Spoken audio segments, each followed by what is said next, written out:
T-minus 50 seconds.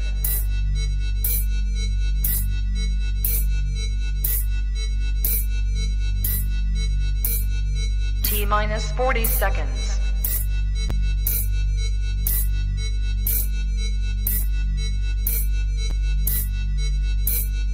T-minus 30 seconds.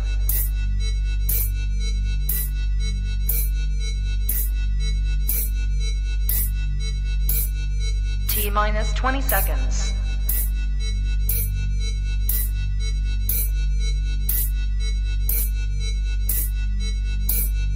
Ten, 9, 8, 7, 6, 5, 4, 3, 2, 1, 0.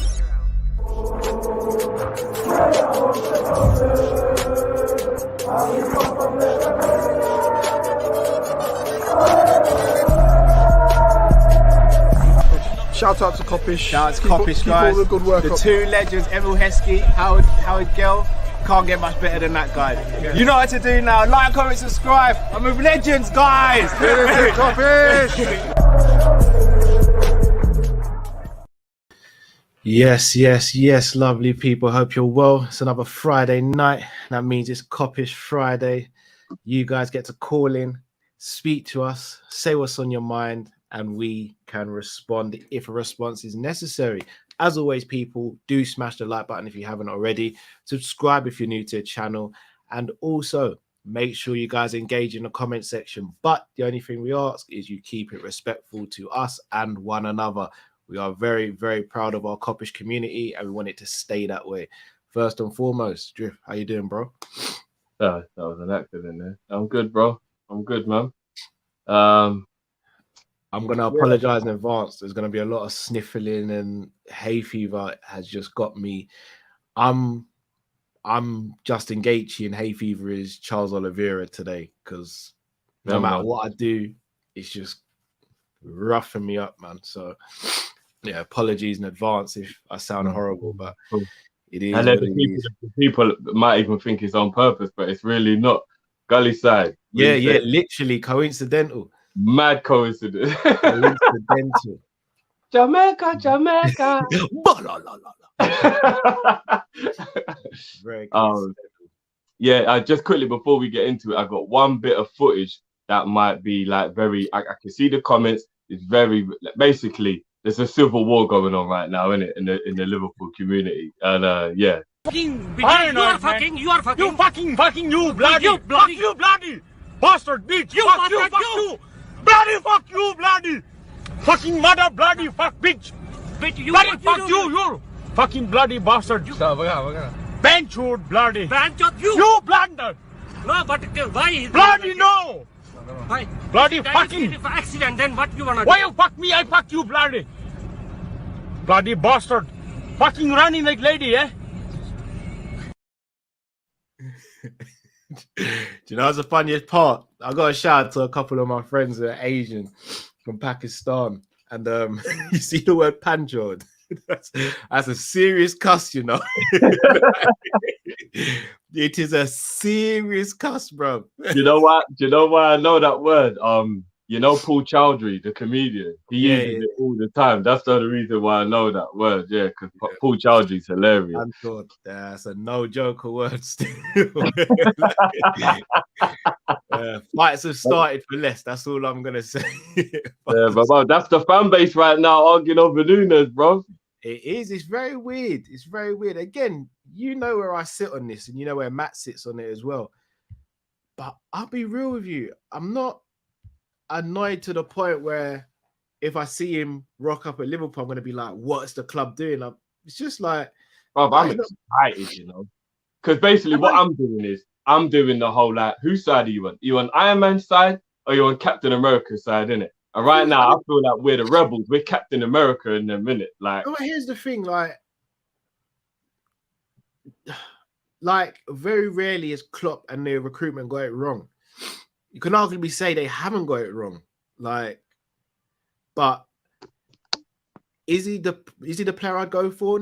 No, he's not. But again, that doesn't mean we're doing something crazy. It's just, it's not for me. I'd have maybe gone like, given the market, how the market is, I'd have maybe gone for Lautaro or someone else. But I get the reason why they've gone for him. So I'm not gonna sit. Well, I've basically been talking. I've been ignoring the Iron Mans, and I've been talking to the Spider-Mans in this Civil War. Do you know what I mean? And I've got Ant-Man and Spider-Man. I got all them, man. You know what I mean? And I'm not gonna lie, I'm talking to the people who are excited, and we're just gassing each other up. Like, do you know what? I'm all for it, man. If this is what Klopp wants, and he thinks he can get him to go to another level, all good, all good. But again, what I don't want to see, what I genuinely don't want to see, if he doesn't do well, I don't want to hear people going, "I told you so." Yeah, that's what I'm worried about. No, let's move past. As a fan base, let's just be done with all that stuff. If it doesn't work out, it don't work out. We try and get the next best player. You know what, my bad. You're right. Spider-Man was on the Iron Man side, weren't he? Yeah, my bad. All right, so I've got Falcon and who else was on? Yeah, Ant-Man. Scarlet Witch was on. Yeah, Scarlet Witch was on Captain America's side as well. Yeah, I've got all them lot. You lot know what I'm talking about anyway. Pimping Distress says, evening G's. We big up Alisson as the best in, and we've seen so many excellent strikers fail one-on-one. Nunez beat him twice in one game, just saying. Agreed. I've not once doubted his finishing ability. I just made that clear. His finishing ability is crazy. The only thing he's going to shoot from outside the box, Cal. Say again?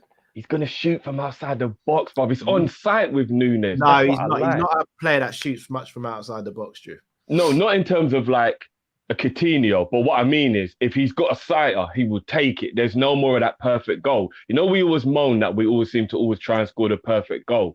That's probably what's kind of messed us up a bit from about 3 years ago. Mane, Salah and Bobby and them lot used to shoot, bruv. And then all of a sudden, we just started to just always get the perfect goal and try and be too intricate. Remember when them man used to just shoot when they saw the goal, bruv? What happened to all that, man? I think that's coaching. Ash says, Drifty, the king is dead. Long live the king. We have the new D9 Darwin settings debating now. Time to unite, and D9 is about to take over. Forget I told you so. BS. Get me a centre midfield cover and we're ready. I mean, I don't know if we can patent him as D9 yet. Just saying. It's early. I mean, we're retiring D9. We can call him N9. Yeah. We can call him N9. Yeah, we're retiring D9. D9, yeah, that holds. You know what? That's another conversation, bro. Are we gonna ask Bobby to give up the number and he takes 10? Bobby's more of a 10 anyway. Kind of makes sense, right? Yeah, I think Nunez should have the 9. I think he should. We'll have to change his song though. A number 10 doesn't really doesn't really bang the thing, does it? Yeah, we got to get on that new Nunez tune as well. Hearing that by now, looking at alternatives. Nah, that's good. Just let them go on. That's just smokescreen. That's just media talk. Cal, I'd let Mane leave for free to get one more year with him. You know, I really would. Yeah, so would I. But it's whether the player wants to or not, isn't it? Ads LFC says Ian Doyle saying the deal not agreed for Brizio, and foreign reports saying bid made, done deal. Don't know who to believe. Don't believe anyone until you see Liverpool announce it. Or Paul Joyce, maybe. I shout out to Paul Joyce because Paul Joyce really is not a man that just tweets for the sake of it. Others do. Not going to mention any names. Paul Joyce is a man that kind of sits tight until he knows. Pimping the Stress says, you tell him, Drifty. Yeah, no, as I was saying, don't doubt his finishing ability. The only thing I have a worry about is how he links up the play and how he'll perform against low blocks. He'll be fine. No, I hope so. Look, the moment he signs on that line and we see the Axeline, full support. And you lot know I'm shameless with it, so I'll probably come out with a song, a nickname. I'll probably do the most. I'll probably be the one who does the most. So what I like about it, bro, is because he's rapid enough, we can still play that counter-attack football, and he's still going to be quick enough to be able to get Oh, on the yeah. end of through balls The and all that kind counter-attacking of stuff. football side of it, I'm all good with. Makes perfect sense. Him, Diaz, and Salah on the counter.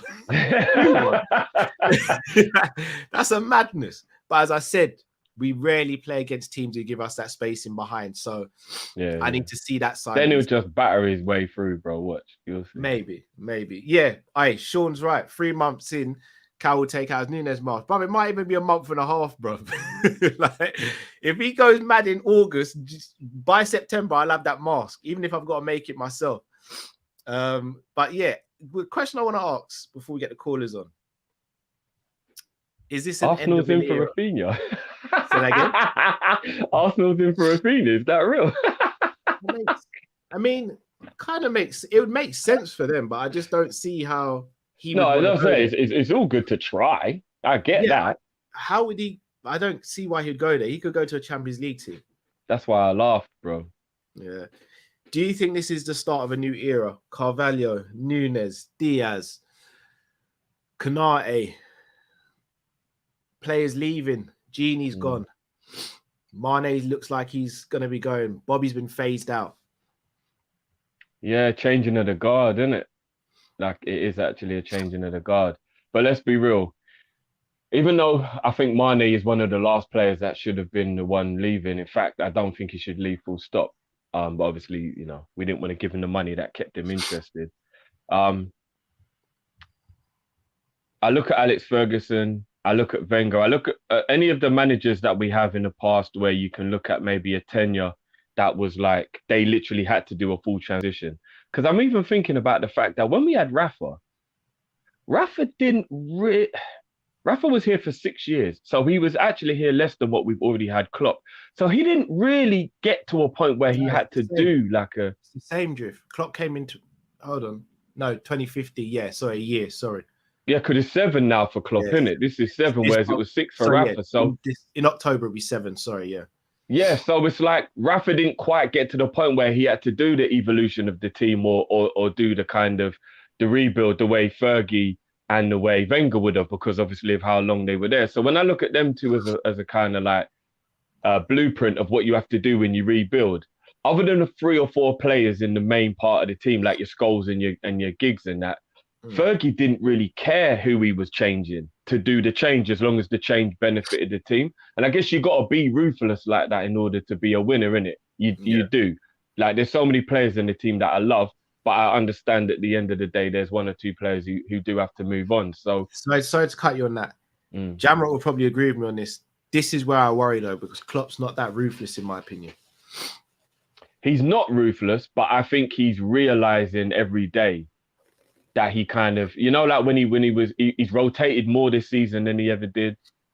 He used the substitutions more, whereas do you remember last year when we had the substitutions and he barely used them? This time he did use them, like in the Champions League with the 5 subs, like he started to use that and utilize it. I think he's slowly learning to not be as loyal to people. And even though he's not taking liberties when he just drops them, he thinks he's taking liberties, and I think he's learning it's not a liberty. I've just got to do it. Because he's mentioned it loads of times, bro, in press conferences. I can't believe I had to leave Taki out the squad. I can't believe I had to leave Naby out the squad. He feels it. It bothers him. But I think he's learning that it's something that he has to do. There's no... If you want to win, you have to, innit? You've got no choice. So yeah, I think he will be ruthless. Like, I'll be honest, as much as I love Milner, him keeping Milner and potentially not signing a midfielder because of it. I'm not saying we're not going to sign a midfielder for anyone comes with me, but it potentially could happen where he looks at it and thinks maybe because we've got Milner, if we do switch to a 4-2-3-1, in the pivot you've got Hendo, Fabinho, Thiago and Keita. In the 10 you've already got Elliott, Jones, Firmino, Carvalho potentially. He could look at it and say, and then Milner's still there as well. He could look at it and say, I've got enough.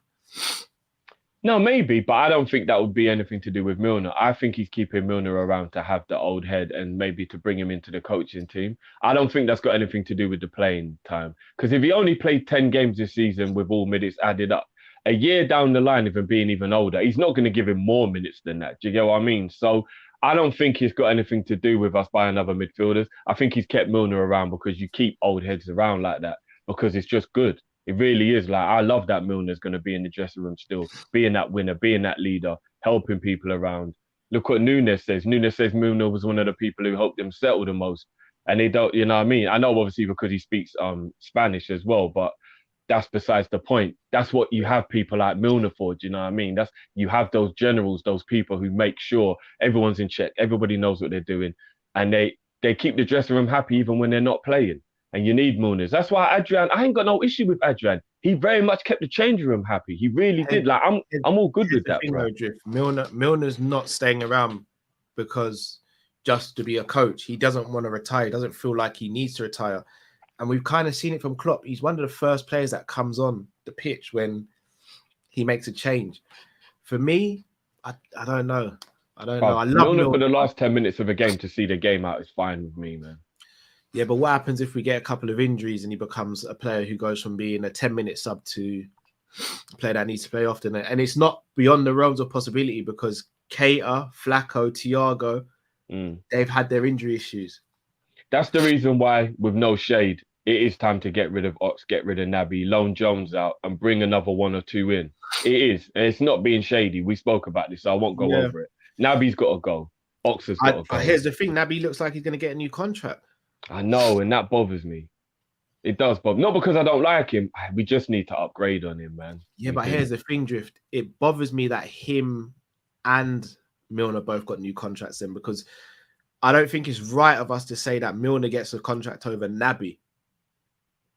Yeah, but Milner's time in they both stay or they both go personally. But Naby getting a new contract means he's going to play 30 games. That's what my problem is. Milner playing 10 games throughout the whole season is a minor. Being the captain in the League Cup games and all that kind of stuff, I'm all good with that. But Naby playing in the big games? I'll be honest, I don't want to see Milner in League Cup games. No, I don't mind that. I don't mind that. Being the captain and leading out the kids. No, because here's the thing. If like, all right, let's just say, for example, Kelleher stays. Is Kelleher in goal? Right back, Ramsey. Centre back, Gomez and either Konate or Matip, depending on who's first 11 starter at a time. And then between Tsimikas and Robbo, because I think that battle will ensue and one of them will become the backup again. So that's the back four set. Midfield, let's say we don't sign anyone, for argument's sake, it will be Henderson and Keita as a pivot.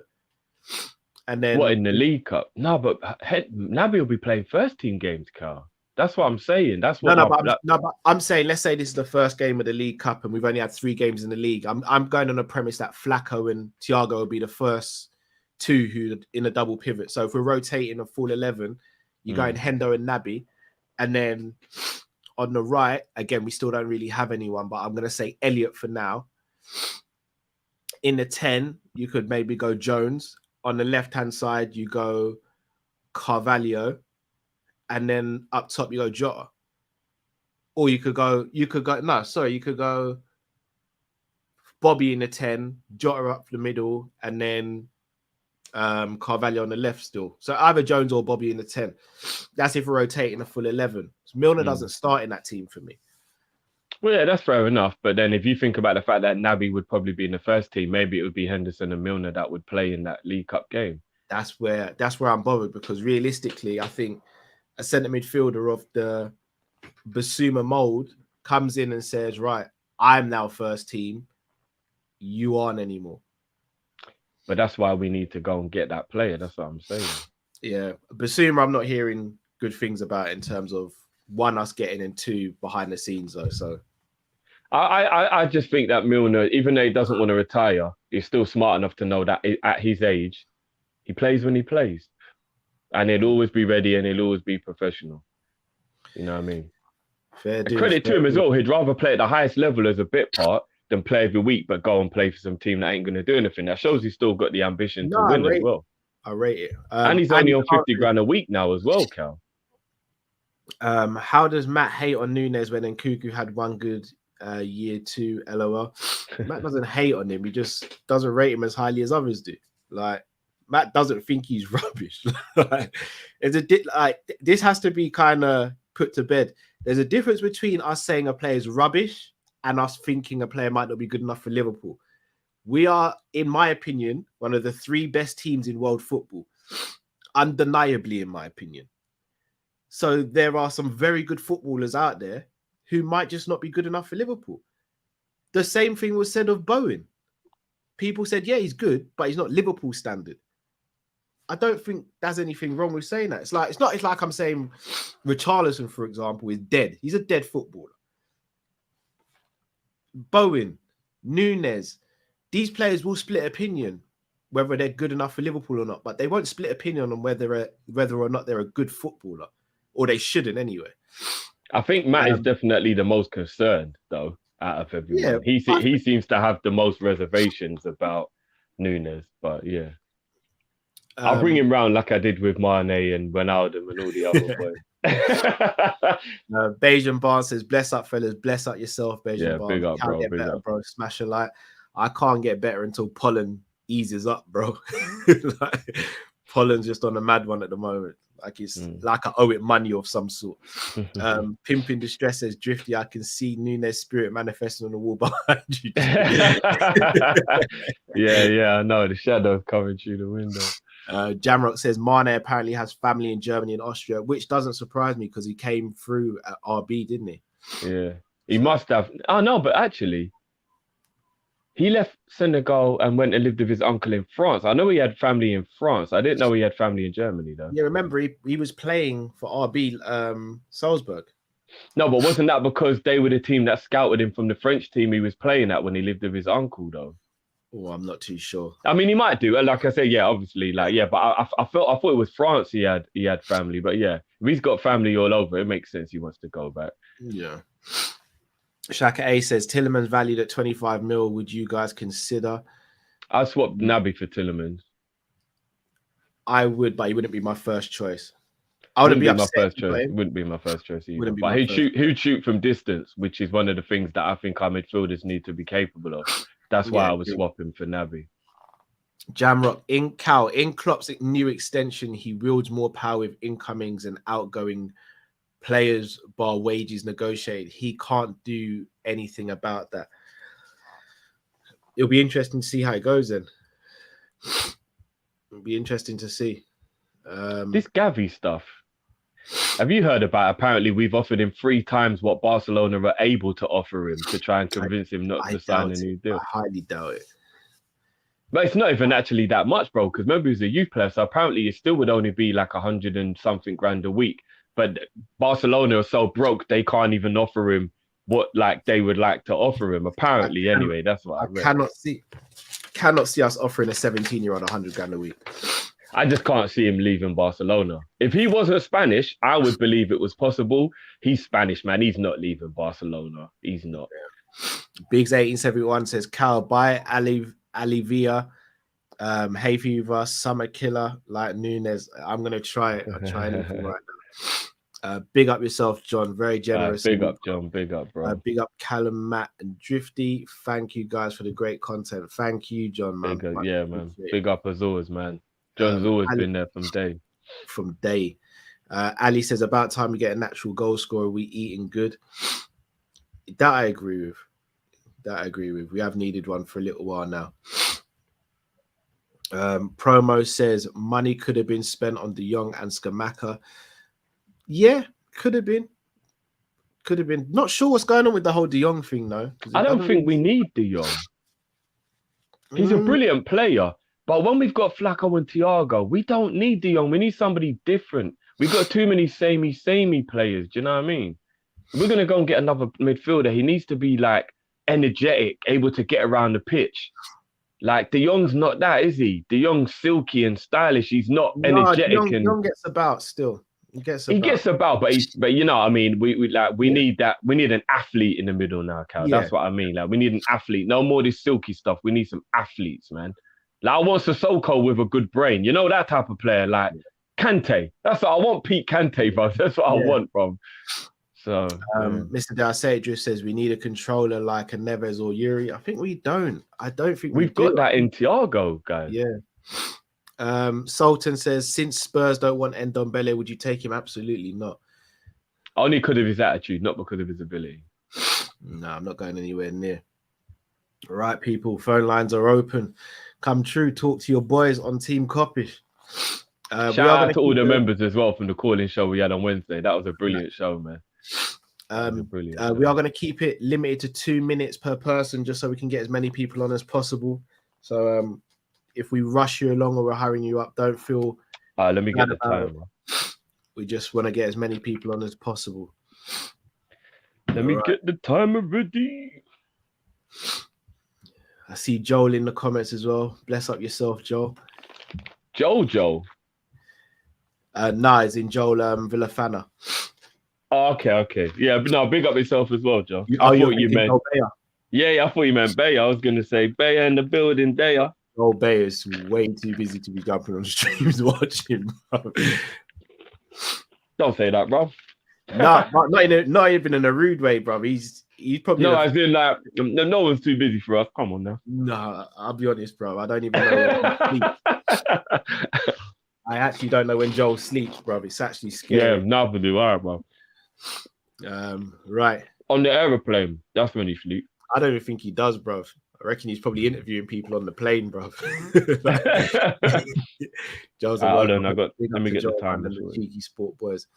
Right. First caller of the evening. Henry, welcome to the show, brother. What's up, guys? Can you hear me? Yeah, we hear you, bro. Nice to see your face as well. Yeah, what's going on, bro? What's going on? You know, I had to come on video this week because you guys did me so dirty 2 weeks ago. I don't know if you remember. I clicked the link. I was one of the first people in, and then Drifty's like, "Oh, we can't get Matt in. Like, we need someone to get out of the yeah. Like, I'm gonna pick somebody at random. Henry, how can you drop?" I was like, "No, but you're meant to jump back in, bro. You're meant to jump back in, but you didn't jump back in, bro."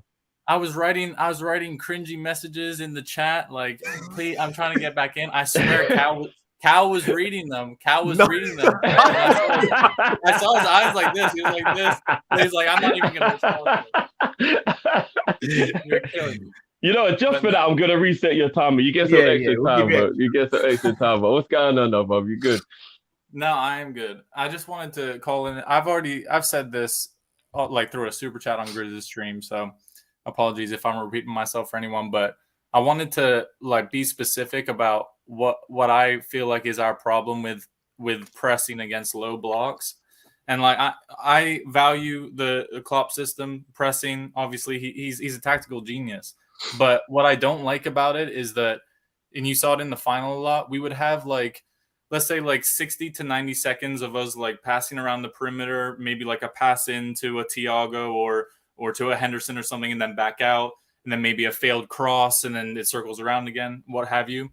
And then we would lose the ball, and we have like 2 or 3 players sometimes collapsing to try and get the ball straight back.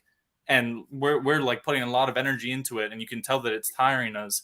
But it's like, even if you win the ball back, their entire defense is still set. Like, if you win the ball back right now, there's still like 6 or 7 people in the box, and then another 2 or 3, you know, just outside of it. Like, if you get the ball back right now, you're not surprising them with anything. But we're killing ourselves. It's the 60th game of the season, 63rd game of the season, and we're sprinting to win a ball back after we haven't made anything happen for 90 seconds, and their defense is already set. It's like, let them, don't like give them the ball because they're a fantastic team and they could punish us, but let the game like kind of reset, let it open up again, let them try and to work some passes, have everything get, you know, kind of a bit chaotic, and then let our talent shine through. But like we're pressing when their defense is already there. So that's what Robbo did for the Madrid goal, innit, in the final, basically. And it's not just Robbo. And like I don't blame any player, and I don't really blame Klopp, but like it needs to be a part of his evolution. Like we need to recognize that when we're playing into a team's hands and have another level to go to, because I think that we're completely capable of doing that. So yeah, I just wanted to be specific about that, because I'm seeing a lot of people being like, oh, if we want to play a different way, we need different personnel. Like, that's kind of true, but we could also take it upon ourselves to adjust in game better. And if we want to do things that people have never done before, we have to ask a lot of ourselves and of Klopp. Like we need to be able to do that stuff and be versatile. So I just wanted to get in and say that. Keep doing everything you're doing, guys. Love Kop-Ish. undefeated. Yeah, Henry, I'm big not up, gonna man. lie, bro. Every time you call in, you drop some knowledge, man. So Let's go. Yeah, Let's you go. know, you've actually that's hella food for thought. I think everyone in the chat agrees as well, bro. I'm not even gonna lie. So Let's yeah, go. man. All right. Great point. Have a We'll great chop weekend. that. Enjoy yourselves. Get better. you, Okay. brother. You Same too, to you, bro. man. Big up, bro. Later. Big up. Bye. Hella facts, bro. Really agree with all of that. We've got to Can't let lie. the opposition have the ball sometimes and reset. Hella facts, bro. Hella facts. If we'd have given Madrid the ball a bit more, if we'd have given Man City, you know, the ball a bit more, whatever, you never know. We could have maybe caught them on a counter attack for real, but we just hell bent on getting the ball back. And then, yeah, I can't lie. It's food for thought. It's actually food for thought. The Robbo pressing was the exact example of that. Let them have the ball there and reset and get back. Why are you chasing it? And then the space opens up. Boom. They get the goal. Yeah, man. Right. Henry hit the nail on the head with that one, bro. Really? Right, let's get the next Klopp, call. I hope you're listening, bro. Special guest. He's got his own channel as well. So, guys, when he comes in, make sure you go over and support his channel. The big boss himself, Ryan LFC. Good evening, man. Good evening. Why? Yes, brother. Welcome. Virgin, big up, man. I like the colors, man. The colors good man. Today. Come on. Virgin, I swear to God, bro, like football did cheer me, but that just teach me something, Virgin. I tell you that Saturday night, Liverpool lost the final, brother. I tell you, if you get a bucket, you could have full it up of water and beer. But you're one of the first people I thought of, bro. Because remember when we was on Grizzlies thing and I was like, bro, I'm feeling your vibe, but you have to calm down. Bro, I was worried about you, bro. I'm not gonna lie. The thing make my wife nearly break up, brother. Bro. Bro, she called me and I just snapped, bro. I just snapped, brother. I tell him, at the bar, brother, I'm the last person to leave the pub.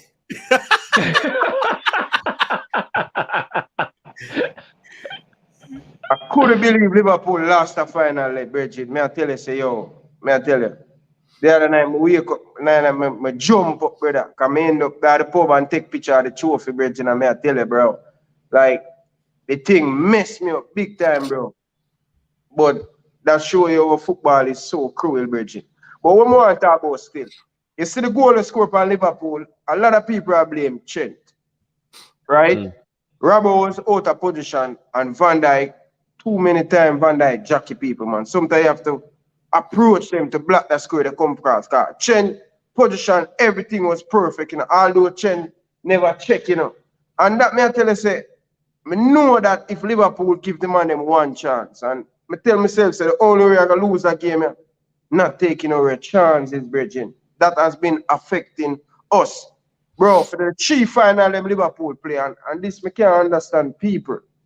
Chief final them play, brother, will kick 64 shots at goal. 64.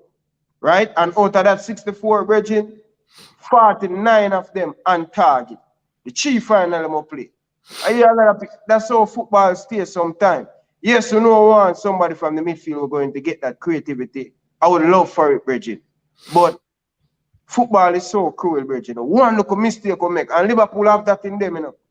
Yeah. Liverpool have that in them where they make one mistake and them switch off, and it end up cost us, Bridget.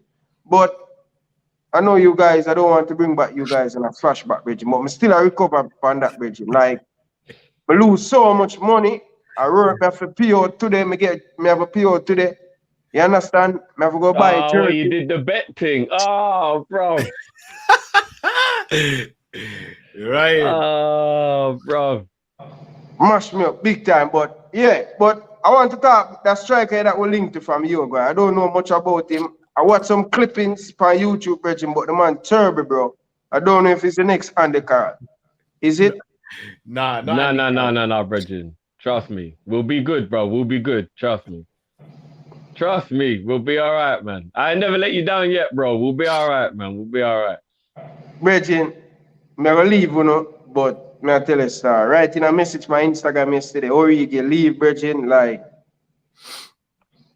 cry, Bridget, because I never know another player that have that impact for me like Stevie Gerrard, right? And Origi, leave, Bridget, I tell you, sir, man. I think me I go buy no more jersey with no more player from Liverpool.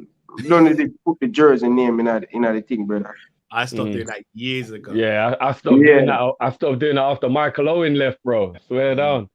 Bro, sometimes I tell you, say you fall in love with some player, but that's how it goes still. Club give him a whole heap of dirt still, but I still love club. It's one of them things still. But now, hold up the show, Virgin. I hope we can win something next year and bring back the vibe, Virgin. But right now, I just take it easy as a football fans.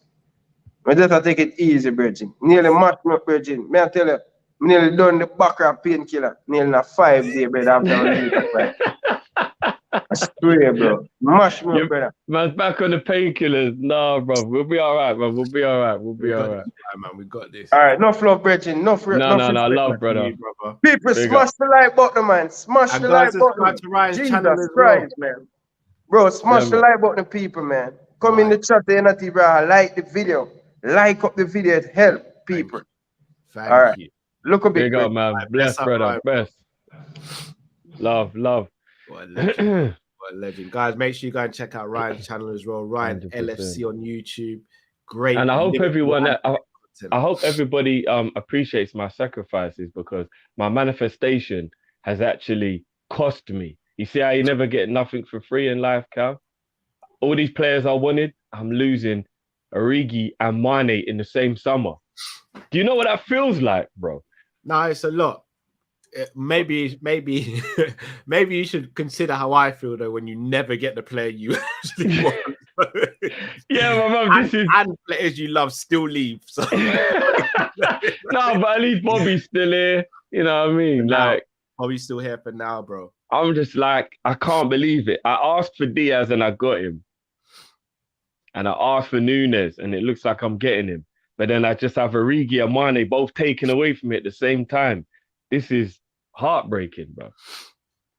Heartbreaking. Big up the Twitch crew in the building as well. I see Owen in there. Big up Twitch crew. Right, let's call her. LFC for days. Yo, can you hear me? Yes, bro. Yeah, what's good, G? Hey, what are you guys saying? Bro, I can't lie, yeah. Everyone kind of owes Julian Ward a little apology, bro. That brother there, he is different gravy, man. I cannot lie. That guy is a special breed. Like, everyone was thinking, oh, we've lost Michael Edwards. Like, there's a problem now. But this guy here, he is a different breed. Like, someone needs to tell him, man, that he is starting to make Michael Edwards look like a cheapskate. Because man is dropping 80 million and all of this stuff that I'm hearing. It's getting people to sign 115k. I'm hearing Nunez is going to be on, bro. Like, I can't lie, bro. There might be a serious question that this guy might have a better legacy already in one season than Edwards. But we'll see what he does at the rest of the window. But, bro, this guy came on smoke, man. It's like he's moving like Mayweather, saying when it comes to legalized robbery, legalized bank robbery, I'm the best, bro. Like, bro, you don't do what you did to Tottenham, and then you come and do what you're doing to Man United now, bro. Like, this is why the rivals hate us, bro. Julian Ward is just here. He's just causing havoc, bro. Like, everyone is talking, bro. Like, Arsenal and them were like, you know what, Liverpool finished. Edwards is gone, bro. They didn't even know we were cooking up another Darth Vader, bro. Like, it's different. Well, this is different gravy, bro. You have to give. What are you saying? It comes like that scene from Scarface when he comes and he sits down in the man's office, and the man's like, he's like, Tony, we can. I'm telling you, bro, this guy is different gravy, bro. Now you gotta give it to him, but like, bro, so I can't lie. What's it? John Henry must be looking at Michael Edwards like, where the hell did you get this brother here? Because he is making me spend. Like, I don't think that guy really passed the apprenticeship for John Henry. But it's a bit like a Sully and Deshaun thing. It's like, it is what it is, bro. There's nothing you can do, bro. Like, Jamie was not what Sully wanted, but that's what Deshaun wanted. It is what it is. Nah, we move. But big up Liverpool, fam. I can't lie. We're cooking up something, man. We're cooking up something. I don't like it. It's looking good. Bless us always, cheers, bro. lad. Big up, bro. Big up as always, bro. Bless. You know, Julian, well, I can't lie. It looks like he's coming in and just gone, I don't care anymore. Like, I'm not like it seemed like Edwards was trying to be nice about it and go around. And he's just like, nah, don't really care about the rivals and all that. We want to. Edwards wasn't nice, bro. Edwards used to hang man off the balcony, bro. Nah, I think Ward is just I think he's punching man up in public. Yeah, Ward's putting man in the boot and all that, bro. But no, but I'm talking about broad daylight. Like you're just taking some cash out of the ATM and you just, oh my, 3 people. Oh my, they put something over his head and put him in the back of the van and just drove. Like that's what it feels like. And Ward, Ward never covers his face, bro. He always pulls off the belly and shows everyone his face. You know, is it? I think it's Batman. Is it Dark Knight Rises when he's like, I'm not high enough to die from here, and he's like, yeah, no. He dropped him. He just brought off his whole kneecap, bro. What are you saying? That's Ward, yeah, man. Just like, I'm not going to kill you, but I'm definitely going to F you up, bro. You're just standing over you while the legs aren't working, just going, should we make a deal now? Or do you not want to lose your, do you not want to use your hands anymore? Well, why was he not doing that to get Harry then, man? Because he's unapproachable, man. Levy and Liverpool are in a dark place. Let's be honest, bro. Think about, all right, Drift. I'm going to switch it on you. Imagine Drift, yeah? Me and you were like, yeah, let's have a race. And whoever wins this race wins 100 grand. When I've already got 500 grand and you haven't got any money. But I still beat you in the race and get extra grand, 100 grand. Then you build up yourself and you think, oh, I'm going to buy that car. And then you just see me in the showroom, buy it cash. And I walk past you with the keys in my hand going, So what are you saying? You're Johnny Depp and I'm Amber Heard. Is that what you're saying? She ain't got that money, bro. How's she going to pay him? She ain't got that type of money, bro. It's going to have to be Klarna, innit? She owes big man 15 mil, bro. She ain't got that type of money, bro. Yeah, boy, you're gonna have to make it. I know. She better hope she's part of Aquaman 3, 4, 5, 6, and 7, bro. She better hope she becomes Aquaman himself, bro. Yeah, you know what? That's a valuable lesson, people. Do not lie. Yeah, for real. Do not lie, or it'll cost you 15 mil.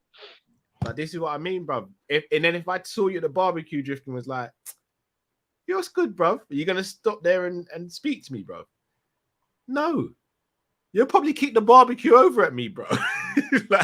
I'd be more disappointed at myself that I lost the race still, but yeah, I know what you mean. You know what I mean? Levy ain't having it, bro. Like, right, man, I really lost 10 yards of pace. This is nuts, bro. Bruv, if you lose to me, bruv, you're losing more than 10 yards of pace right now. Nah, bruv, no, you would 100% beat me now, bro. 100%. I wouldn't, bro. I don't even think, I genuinely don't even think that my groin on my hamstring would last the full 100 meters, if I'm being completely honest with you, bro. I don't know. Right, gonna get the next caller in. The one, the only, Mr. Motivational, I call him now. Some of the best takes on this channel. D. Jerry James Show. What's up? What's going on, guys? Bro?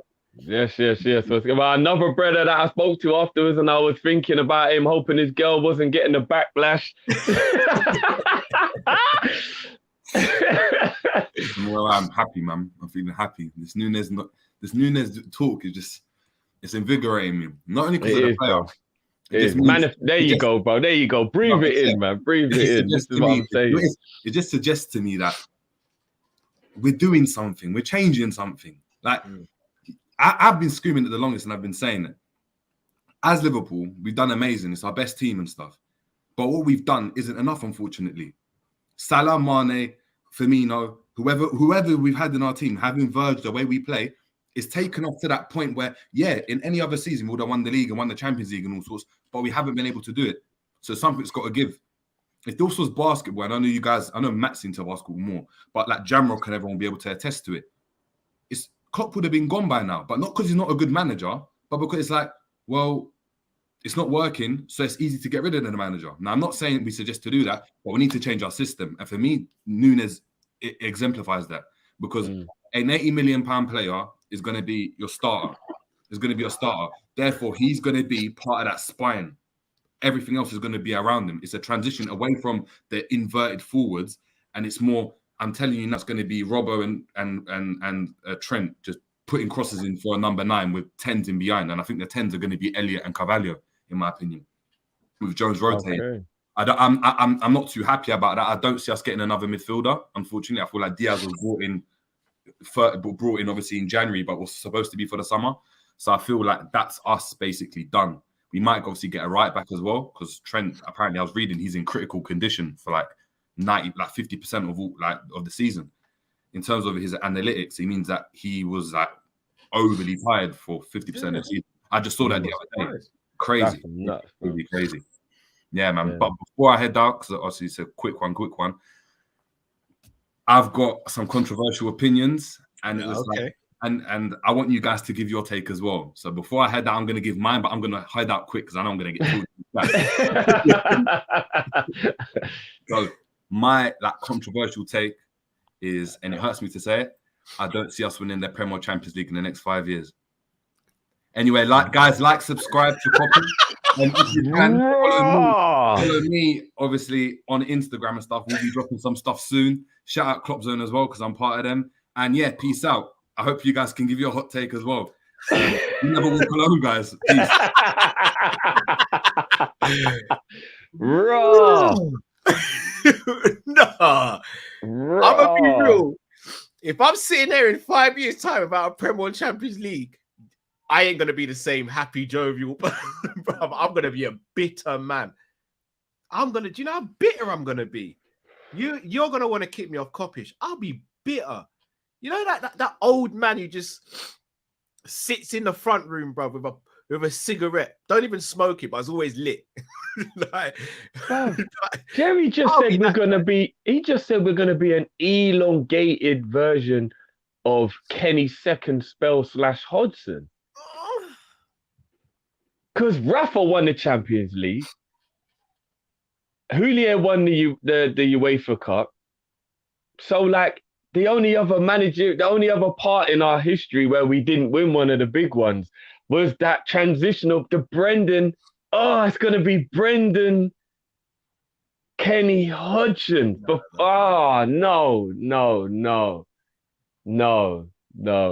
I Jerry can't. did a madness tonight still. I can't. Jerry did a madness tonight. I can't. Fucking beginner, you are fucking, you bloody bastard bitch, fuck you, bloody. Jerry did a madness, bro. Raw. Do you know what Jerry did? Jerry came to the club with me, you, and Matt, went up to the toughest man in the bar, slapped him in the face, ran out, and everyone knows we came with him. Now we're gonna get moved to. That's what he's just done. Yeah.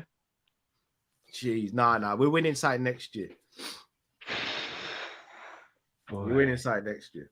I kind of need Jerry to come back and explain himself. I don't know. That's just left it up in the air, bruv.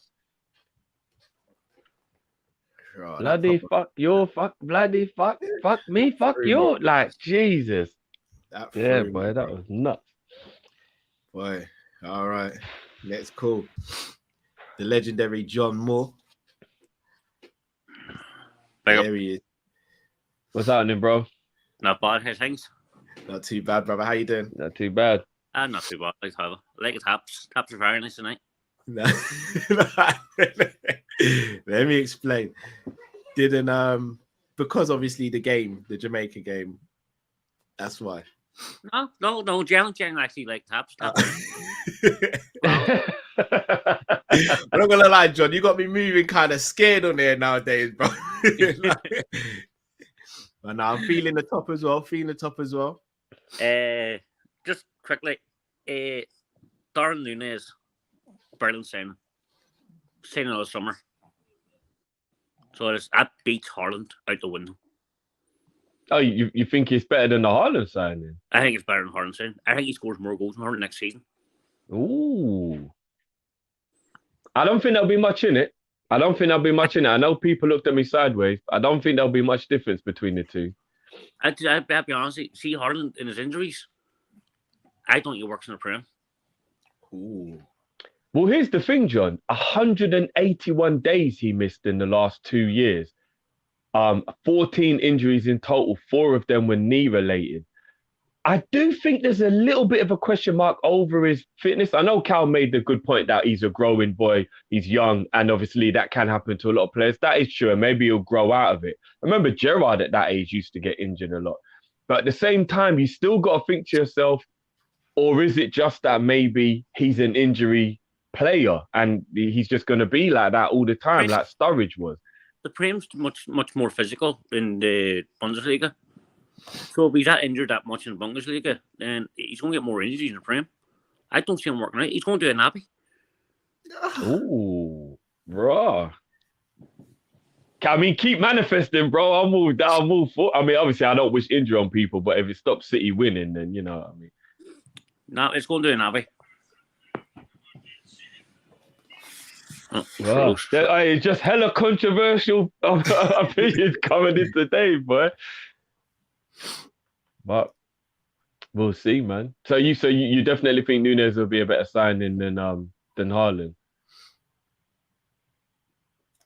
Oh, you there, Joe? Back? Yeah, we can hear you. There you are. You're back. Yeah, you're back. All right. Internet taking update. Virgin is doing my head in. I genuinely believe he's not going to do well in the Prem. I genuinely believe. I'm so glad we didn't sign him. Bro. I know, Matt. I mean, Kyle, you wanted him. You were pushing for it. Bro, I wanted Haaland was my first choice. But I'm so glad we didn't get him. Thank you for saying you wanted him. Would you have took him for 50 mil though, John? In the end, they only pay 51 million. Would you have took him? Surely you would have took him for 51 million now. No, the whole package is way over 200 million. Yeah, plus the release clauses as well. Yeah, that is annoying. The release clause I don't like. I wouldn't. In 2 years' time, City know they might have to start worrying. That is true. That is. It might be a bit of a lose-lose for them then, isn't it? Because he either does really well and then he bounces because Real Madrid or someone comes to get him, or he doesn't do well and then obviously they're annoyed because they thought he would do well. So it could be a bit of a lose-lose scenario for them in that regard, isn't it? I don't rate it. I don't. But Nunez is going to be outstanding. Nunez named the Trent crosses, Ramos crosses. What a player! Where do we find these guys from? And we just pulled down one of his trousers. No, I'm excited. They come to the table and talk with the big boys. I'm excited. So they can't talk to the boys. Man, they can just go fuck off. They can't talk to the big boys. But Drifty, I'm starting to think you actually work for FSG. Look. Every player you get. Drift sits on the board, I'm convinced. I'm freaking myself out here. He sits on the board, I'm convinced. Can you start shouting for Bellingham now? Yeah, I'm not gonna let anyone know who I'm manifesting right now, but yeah, we'll see. But that's just what I just wanted to say. I think Nunez is going to do better, and I don't rate Haaland. Everyone thinks he's brilliant. I just look at the injuries. I think he's injuries prone. He does get a lot of injuries. He does. He's in that bit. So yeah, big up as always, bro. Big up, big up, bro. I haven't forgotten about the combo on Twitter either, John. I'm gonna sort it out for you. Thanks, one guys. Appreciate that. Bless you, bro. Take care, man. Big up, man. Love, bro. Big up. I'm gonna be real. It's not often me and John disagree. I'm not even trying to shade Nunez here, and I hope it doesn't come across like that. But I think Haaland's a different level to Nunez. I'm gonna keep that one to myself. Like what I think, what I don't. But I do believe there won't be more than 5 goals between the two in any direction for next season. I wouldn't be surprised at that either. But that doesn't necessarily mean that they're both on the same level. And the reason I say that is because we create a lot of chances usually. But I'm gonna be real with you, Haaland. Haaland's been doing a madness at Borussia Dortmund, and who's been the creativity for him? Well, when Sancho was there, he did get a lot of service. So you could argue Sancho, Bellingham, and Royce maybe. Riera as well. Bernardo, Mahrez, De Bruyne. Mahrez might be going. Mahrez ain't going. Alvarez, when he starts kicking in, I'm going to be real with you. The only thing, in my opinion, that stopped Haaland being a success is injuries. I think if he comes in and he doesn't get injured, he does a madness. Yeah. Especially how City play and the chance of Cancelo as well. Are we acting like them man can't cross the ball? No. Look, I believe that Haaland will be successful at City. I don't think he won't be. But what I will say though is it is one of them ones where you do have to just actually wait and see, because I genuinely don't believe in hindsight anybody can act like before it happened people thought Lukaku wouldn't score goals at Chelsea. So you never know. You never know. And again, if you look across their careers, forget who you think is a better player. Lukaku is as good of a goal scorer as Haaland is. And it's just dramatically gone wrong. So I don't know, like, who knows, innit? Who knows? But I don't think he won't be successful. I just think Nunez will be successful. I think they'll be very successful with Haaland. I actually don't think they'll have to change their style of play that much either. I genuinely don't. I just think now they'll have someone on the end of crosses and all that. Yeah. And let's not Haaland can score a goal out of nothing as well. We talk about shooting from outside the box. Haaland can do it for fun.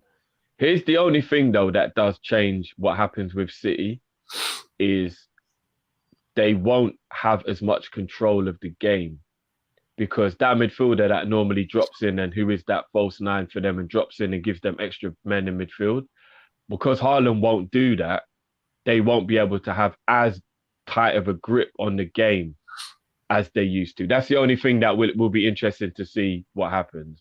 Do you get what I mean? They won't have as tight of a grip on controlling games. So we'll see, innit? We'll see. Yeah, we will. Right, let's get the next caller in. Anton, can you hear us, bro? Yes, guys. Can you hear me, guys? We hear you, bro. Yeah. What's happening, bro? Good. How are you guys? Yeah, not too bad, bro. How are you? Bro. Good. Yeah, and I had a question regarding the wingers that we have now. Now, right now, if Mane goes, we have two wingers. That's Diaz and Salah. So, do you guys think winger signing is more important than a midfielder? I'm saying this because we don't have the quality in midfield, but we have the numbers in midfield. But in wingers, we only have two wingers, like natural wingers.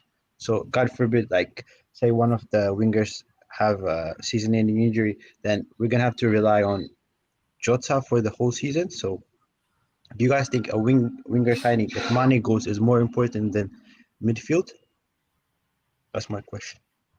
Okay. That's a great question, bro. Yeah, that is a good question, bro. That's a great question. We'll chop that up now, bro. Yeah. Bless you, Anton. Big up, bro. Big up. Do you know what? To answer that question, going into the summer, centre midfield was the one position I'd have said I'll take that over anything else. I am now thinking right wing. 100%. We need a left-footed winger.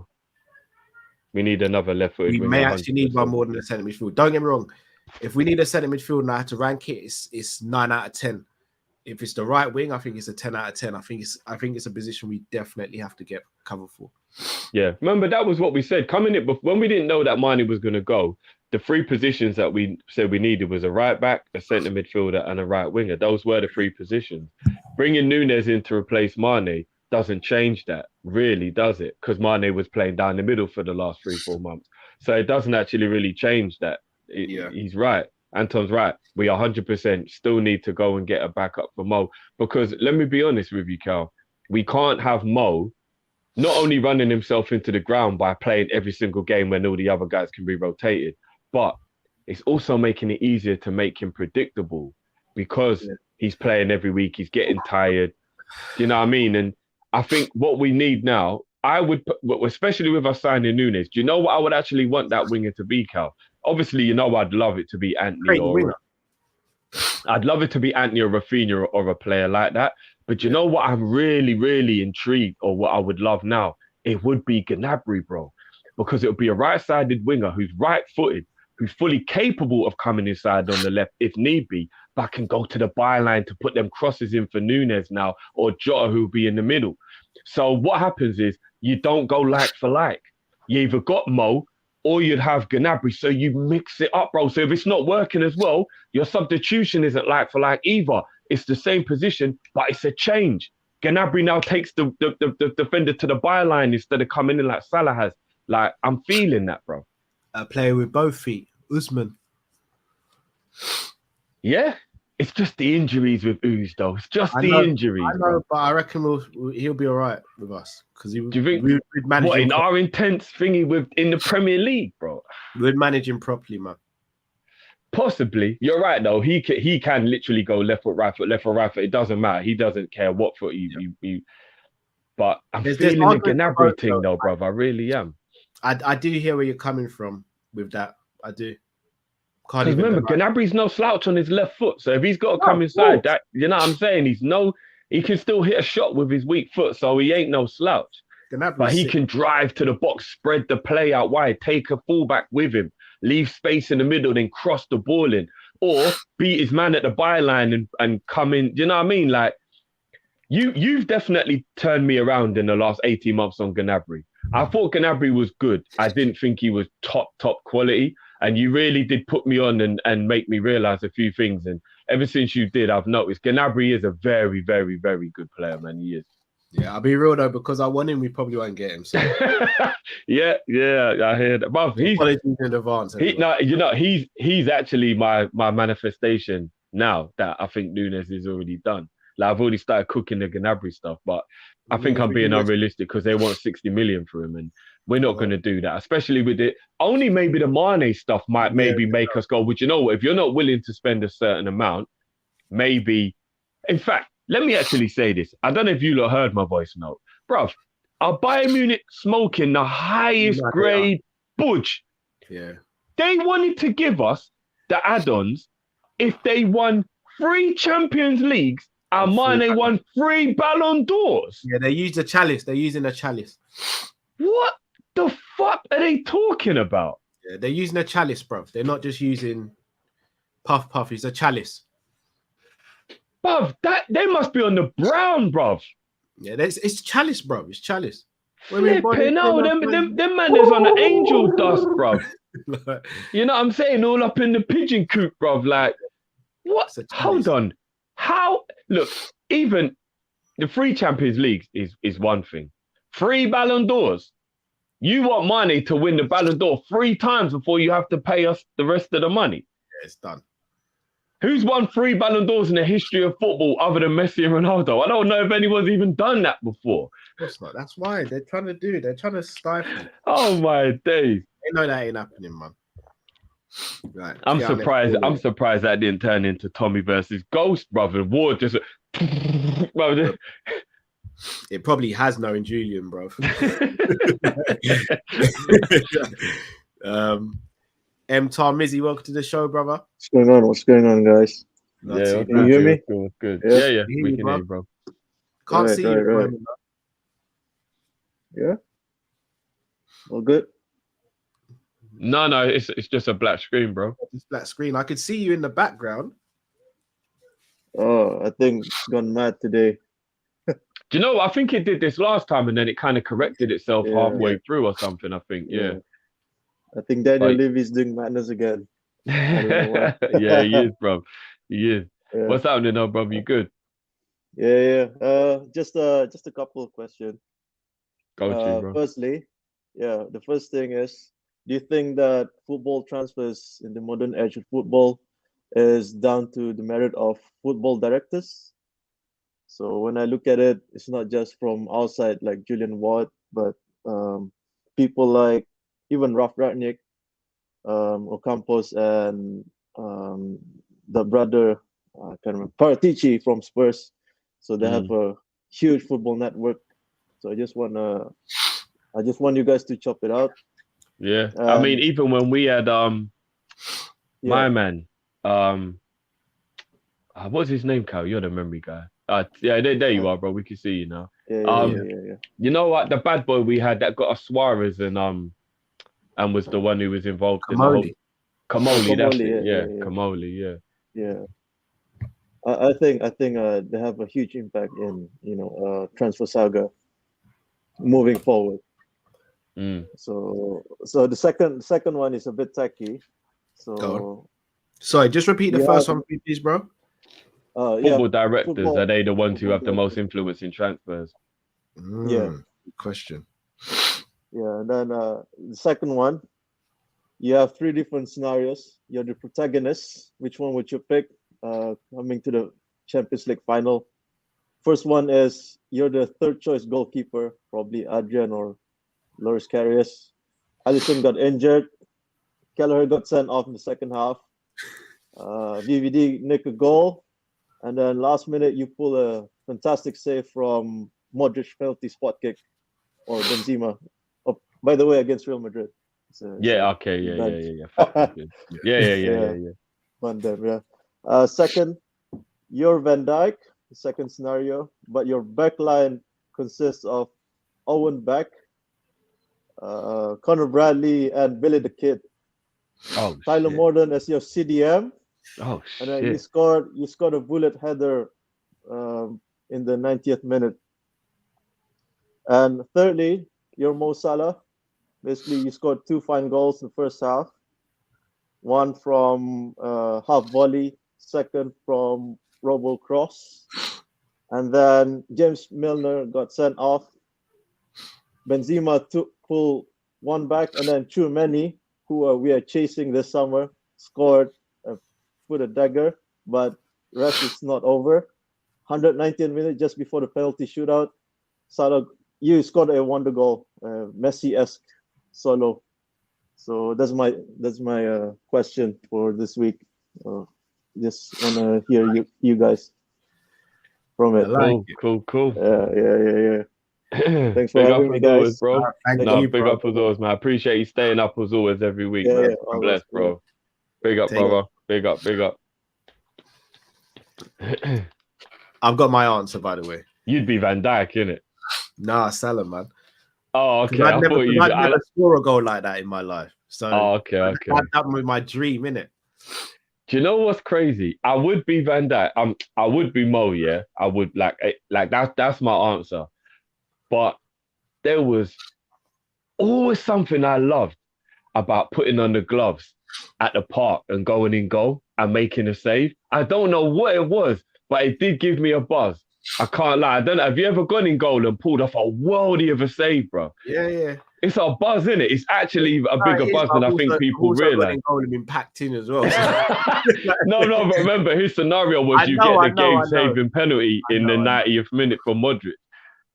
There's something about making a game-saving save that just feels good. I don't know what it is. It feels amazing. But nah, I'll be Salah. I will be Salah. I've got to be Mo. And then football director influence. Excuse me. I think I agree. I think that's the reason why people want directors of football, because it's more organization, I think. And I think what Tarmizi said is right. They actually have their hand in the pot, and they already have the kind of like relationship that makes it a lot easier. If you're friends with all the agents, if you know some of the players personally, it makes it a lot easier. That's how we got Suarez, apparently, because Kamoli has such a good relationship with him, because there were other clubs that were looking at him, but Kamoli had a relationship with him and it made it easy. The only thing is you got to make sure your director of football gets on with everyone else at the club, because sometimes you see a lot of people fall out with the director of football. Why do you think Ragnick's left? He fell out with them, man, bruv. He weren't having it, bruv. No, because he's just not stupid, is he? Like you see a house burning, bruv, and you ain't got the facilities to deal with it. You don't run in there, do you? He ran to the door, opened the door, saw the fire, and thought, nah, I'll call 999 instead. So Ragnick did the smart thing. I'm happy for it, though, because that could have helped Man United a lot. 100%. He's the one who got all of those young players in at RB and all them clubs. So, yeah, But then again, there's a part of me that thinks that it's Ten Hag throwing his weight around. He seems, I don't mind him being arrogant, but he does seem very arrogant, Ten Hag. Perfect. Let him. When they fall crashes and burn, it's even better. Cal's Metal Army, welcome to the show, bro. Yo, how you guys doing, man? How you guys doing? Bless, bro. What's good, man? What's good? Big up to you, man. Yeah. Darwin Nunez signing, you know what I mean? Julian Ward. Yeah. You know what I'm trying to say? Man is in a stringer bell around here. Man's Avon Barksdale out here, man. He's the real the top gear around here. You don't mess around with these, man. He's got the streets, man. He's got the streets. Julian Ward got the streets, baby. You know what I'm trying to say? But yeah, listen, it's all good and well to talk about the signings of the transfer window, but if we don't sign a midfielder this summer, we're not winning the Premier League or the Champions League. It's as simple as that. We never won the Premier League or the Champions League last year, not because of the defense, not because of the attack, because of the midfield. That it's just as plain and simple. You can sit here and keep talking about the attack not scoring enough goals or the defense not showing up enough, but at the end of the day, our midfield was the reason why we never won the league, because outside of Fabinho and Thiago, every other midfielder that we have is just not good enough to be a Liverpool player anymore.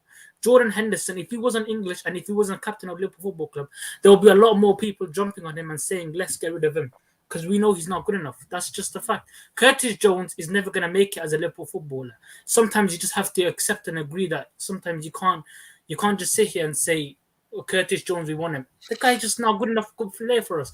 Forget loans on this side. Just get rid of him. We have to move on some of these players. We need to stop being sentimental FC, because the narrative will always be Liverpool and FSG don't sign players. Well, let's be real. Let's be serious, guys. If Klopp is going to give a contract to James Milner and Naby Keita and we go into next season with 7 midfielders, can anybody really complain about FSG and tell them why you're not signing players if we have the same amount of numbers as Man City do? We could keep talking about quality. We understand the quality aspect. But if we have 7 midfielders at the club that are actually midfielders, you can't really hold FSG accountable. Because they can sit here and say, let's get rid of James Milner and Naby Keita and we'll give you Jude Bellingham. But if you're going to be ready to give them 2 new contracts, where's the other midfielder going to come from? Because I've seen you guys, and I'm not trying to be disrespectful, Roberto Firmino is a finished footballer. I'm sorry to sit here and say this. If we were a serious club, he would have left at this club 2020. Listen, Callum, I'm sorry, bro. I'm really sorry for letting you like that. But let's keep it real. Please call 911. Someone's been shot. Got shot down. And the bullet in my heart. And this piece is true.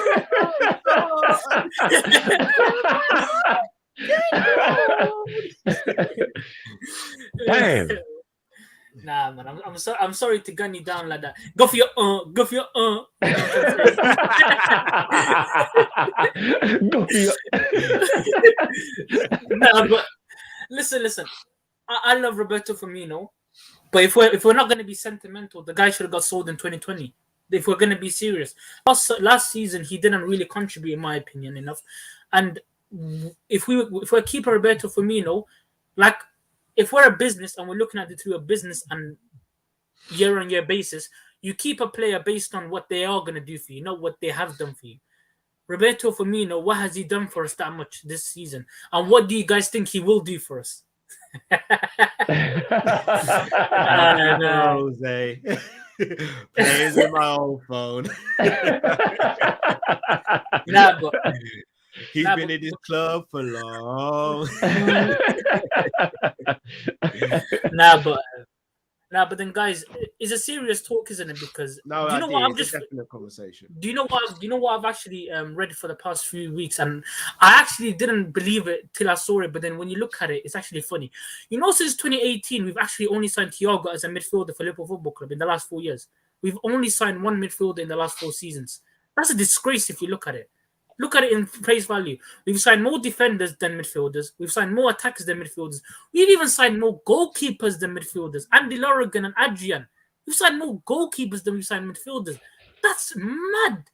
What are we doing here? We're being too sentimental. Since the 2018 season, Fabinho, Naby Keita, Alex Oxlade-Chamberlain, Henderson and Milner, We have 8 midfielders, 2 of them coming from the youth academy, and 1 of them from a Thiago from 20 years ago. For 20 million 2 years ago. We still have the same core 5 midfielders that we have from 5 years ago, guys. That's mad. What are we doing here? This is too sentimental for me now, man. We need to get rid of some of these players. Jay Nunez should not have got a new contract.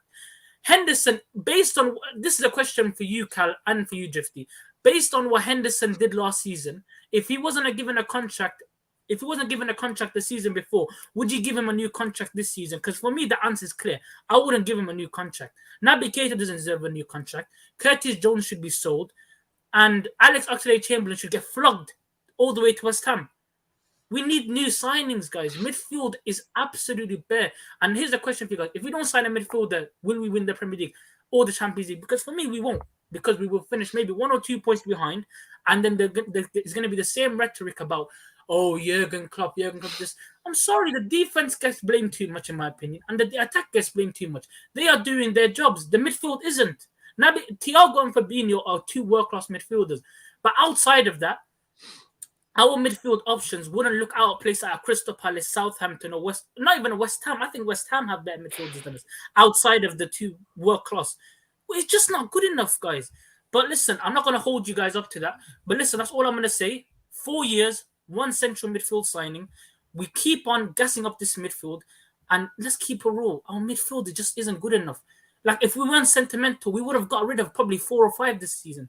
But you know what? Big up to you, man. Big up to Jamaica. Not always every blood clot day. And you know what I'm trying to say? Come on. Big up. Come on, you know what I mean? Now, I'll back Jamaica. You know what I'm trying to say? I love them. We'll chop that up now, bro. We'll chop that up, man. God bless us always, bro. Big up, bro. Big up. Look, I don't disagree with Neto on the midfield. I do believe a midfielder is imperative. I do. You know what? It's a tough one, isn't it? Because there's 3 names that he mentioned there: Naby, Jones, and Firmino. It's a conversation I'm willing to have. I can't lie. I don't want to see Bobby or Jones go permanently, but I have to be honest, there is a conversation that I guess we have to entertain. We can't dismiss it. We can't act like it's not. With Bobby, I think it's more the injuries that I'm worried about than the contribution. I think when he played, he contributed massively this season, especially at the beginning of the season. It's the injuries that do worry me a bit with Thingy. The reason why I'm not going to include Hendo in that is because I think Hendo is the perfect number 6 backup for Flacco, and I don't think anybody should question that at all. So I don't think Henderson needs to be in that conversation one bit. Plus, as club captain who leads by example and is very influential, he doesn't need to go. But the other positions, I said I think Jones needs a loan move, because what worries me is Jones isn't going to fulfill his potential just playing bit part games at Liverpool. And if he's not going to fulfill his potential, then he's not going to be good enough for Liverpool. So that is a genuine concern / conversation. And yeah, I've said already, I think it's time to replace Naby. I think Tchouaméni or whoever the player was should be a Naby replacement and get 20-30 mil for Naby and just call that chapter closed now. I'm going to be real.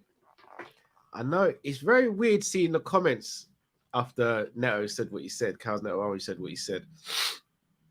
He split it down the middle, innit, basically? He has, but what I will say for those who disagree, kind of just listen to what he's saying. Because I'll be real with you. I don't not necessarily I agree with everything, but what he's saying does have a lot of sense to it, if I'm going to be completely honest.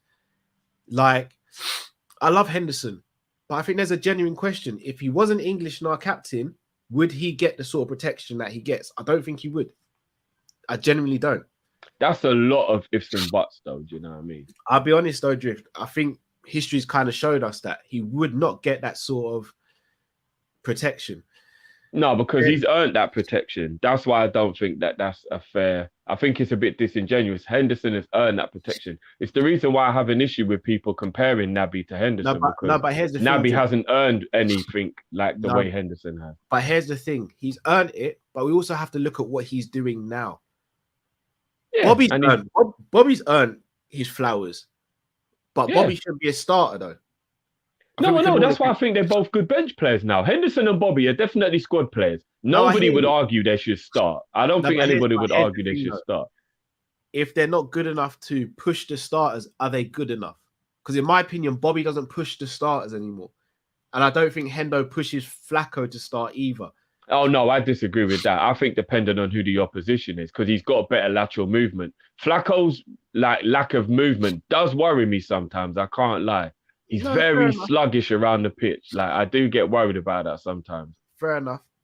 What I will say, the fact that I didn't even realize that was a statistic, signing one midfielder since 2018, that's not good enough, in my opinion, especially when you've lost Genie. Well, especially when the midfield is what does all the work. That's probably more what the worry is. So I'm going to be real. I don't agree with everything Kaznet Army said, but I do think there is a lot of sentiment sometimes where we don't look at the thing objectively. And look, I'm going to be real with you. I love Bobby. But if Bobby has to go for the betterment of Liverpool Football Club, then he's got to go. Naby, nothing wrong with Naby. But this is a good point. You do need foot soldiers. You do. It can't always be world-class players waiting to come on, because then that creates problems. Do you know what I mean? You need your Bobbies and your Hendersons who are good and willing to be in that position and play that role. Do you know what I mean? But are they willing to be in that position? We don't know. I think Bobby and Henderson are definitely okay with being rotation players at this part of their career. Yeah, I believe that. I'm making an assumption, but I believe that they are two of the players who maybe 4 or 5 others possibly are like very much team first. I'll put myself afterwards, especially Bobby. I mean, no, actually both of them, because Hendo was the captain, always puts the team first. Bobby is the most unselfish player in our team. He definitely puts the team before himself, in my opinion. He does. I'm just saying, if you look at what's the weakest area of our team, it is midfield. So to say that you can't upgrade on those players, I think is a bit disingenuous when we're all out here screaming for a midfielder. And we all have been for a while. Here's what I would do. Tell me if I'm wrong on this, bro. I would loan out Elliott. I would loan out Jones. I would sell Naby, and I will sell Ox. That's 4 going out, 2 permanently, 2 let's get them developed. With those 4 going out, 2 players I would bring in on top of Carvalho. So my midfield would be whoever the 2 are, plus Carvalho, Henderson, Fabinho, Thiago, and yeah, that would be it, wouldn't it? So we'd have 6 midfielders. So who the 2? Obviously, there can be whoever. Yeah, it would be either Basuma or Chouameni type. So somebody of that mold. And then the other one would be another box-to-box or creative type of player. So a Tielemans or somebody like that. I don't think Tielemans is good enough for Liverpool, but I like his mold and his style. It's his energy levels, I think, that could be a problem if he played for Liverpool. But you know the type of midfielder he is. Very good at passing the ball and likes to be direct in terms of shooting. That type of, you know what I mean? Somebody in the midfield who would do that. So a Tielemans type player and a Basuma, Chouameni type player. Those 2 with Carvalho, I would think that would be a good enough midfield, personally. And then you got to hope that Elliott and Jones continue to develop, and then we can bring them back in when they're a little bit older and hope they do go on. Because I think those type of players have to play. They can't just keep sitting on the bench. They're not gonna get anywhere. Do you know what I mean? Like they're not gonna get anywhere, especially Jones. Jones has been on our bench now for 3 years. It's not helping his career at all. It just isn't. Do you know what? I think he's stagnating. I think next Wednesday when we do a show, I think we've got to do a midfield focus show. Really get into it. Yeah. Really get into it. I think that we need to have a really deep dive into that and see what we're going to do. Yeah, man. I agree with that. Next caller. We got the super chat saved as well, guys. Don't worry. We're definitely don't worry about that. Why, John? Welcome to the show, brother. Yeah. Y'all know why I got my black screen right. It's your boy. Now I want to break it down to you. Y'all know why you spending so much money, right? Y'all know why you got Nunez. It's because of me. I'm a businessman. Yeah. What's going on, bro? No, your Jigger man is on smash. I'm not gonna lie. You know what? The next time I call, I might just like do a whole call where I'm just talking in the Jigger voice. Hey, bro, do it, bro. Do it. I won't be able to keep a straight face, but do it, bro. Nah, but you know what? Hope you guys are good. Yeah, bless you, bro. Yeah, bless, bro. Cool. Bless. Yeah, nah, you know what? I just wanted to chime in on the whole Nunez and this whole transfer window now, because I'm starting. Now we're getting to the vibe where I think everyone's now deep in how important this transfer window is, and possibly the next one. I think the next two windows are vitally important. But in terms of Nunez, I can't lie. Like, there's just something about him that there's just something about him that like I've not seen in a long time. Purely because I think we've been so used to the whole false nine. We haven't been used to a proper nine. You get what I'm saying? And the last proper nine we had was probably Suarez. You know what I'm saying? I'm not counting Barini. I'm not counting like that. And was Suarez even a proper nine? Not really. You know what? I would say he wasn't a proper number 9 at Liverpool, maybe, but I would say Barcelona, the type of goals he was scoring, for me, he was like a. I would say Sturridge. It was the same era, but I would say Sturridge was the last proper number 9 that we had. Yeah, you could say. You know what I mean? Yeah. Yeah, but no, I think Nunez, for me, I think he's going to be a big game changer. I get a feeling with certain signings, like the way I got with Diaz. So, I'm pretty chuffed about that. But in terms of Drifty, I know you like to do manifestations, right? And I'm doing this not only for me, but I'm doing this on behalf of one or two guys that know about the player that I'm going to mention right now. Lucas Paqueta. I knew you was gonna say that. You know, I was just about to say it before you said it. Listen, Drift. What I need you to do. What I need you to do. It's just manifest it. Just manifest it, please. Because I cannot afford to see Newcastle snap up another player that I want. Because last time was a couple months ago. It was Bruno Gomes. It cannot be Paqueta. They might be taking the whole Leon team, bro, because apparently they want Ndombele as well. And Diaby. Listen, I'm telling you, like, I know Newcastle getting busy, but if they get Paqueta, then I'm telling you right now, just watch Newcastle cook. Just watch Newcastle cook. So it's the same way we're stealing players off like Man U and Spurs and that. Yeah, we need to pattern that. So Drift, my guy. Yeah, no, I'll go check him out and I'll get on that. You know what? Him and Vieira are two players people keep telling me that I need to go and watch. I will go and check them out. I will. Vieira is the truth. Vieira, for me, he gives me a lot of David Silva vibes. For me personally, like David. Okay, that's the type of player he is. Yeah. Okay. And Bernardo. Hybrid of David and Bernardo. I feel. Yeah, and I think his release cost is like 12 mil from what I last saw. Apparently that's not true. True. But apparently you can get him for around 20. Okay, oh my god! So we're still not even. Yeah, it's still not even that much of a difference. Yeah, if Matt's watching, we might have to sacrifice Naby still. So I'm just saying. I would. Yeah. I'm not even gonna lie. I'll put Naby up on the thing like King Kong, boy. You know, when my girl was just like, bruv, it is what it is, bro. It's what it is, man. It is what it is. It is what it is, bro. But my question is, you man are gonna catch smoke from Matt, but it's up to you. No, Matt knows. Deep down, Matt knows. But to be honest with you, I was optimistic about Naby. I was thinking before he came to Liverpool, I was telling everybody that he was about to be the next Yaya Toure. So yeah. You see how things go around, because J. Cole was signed by Jigger. Jigger started the show, and Matt knows. He knows. He knows.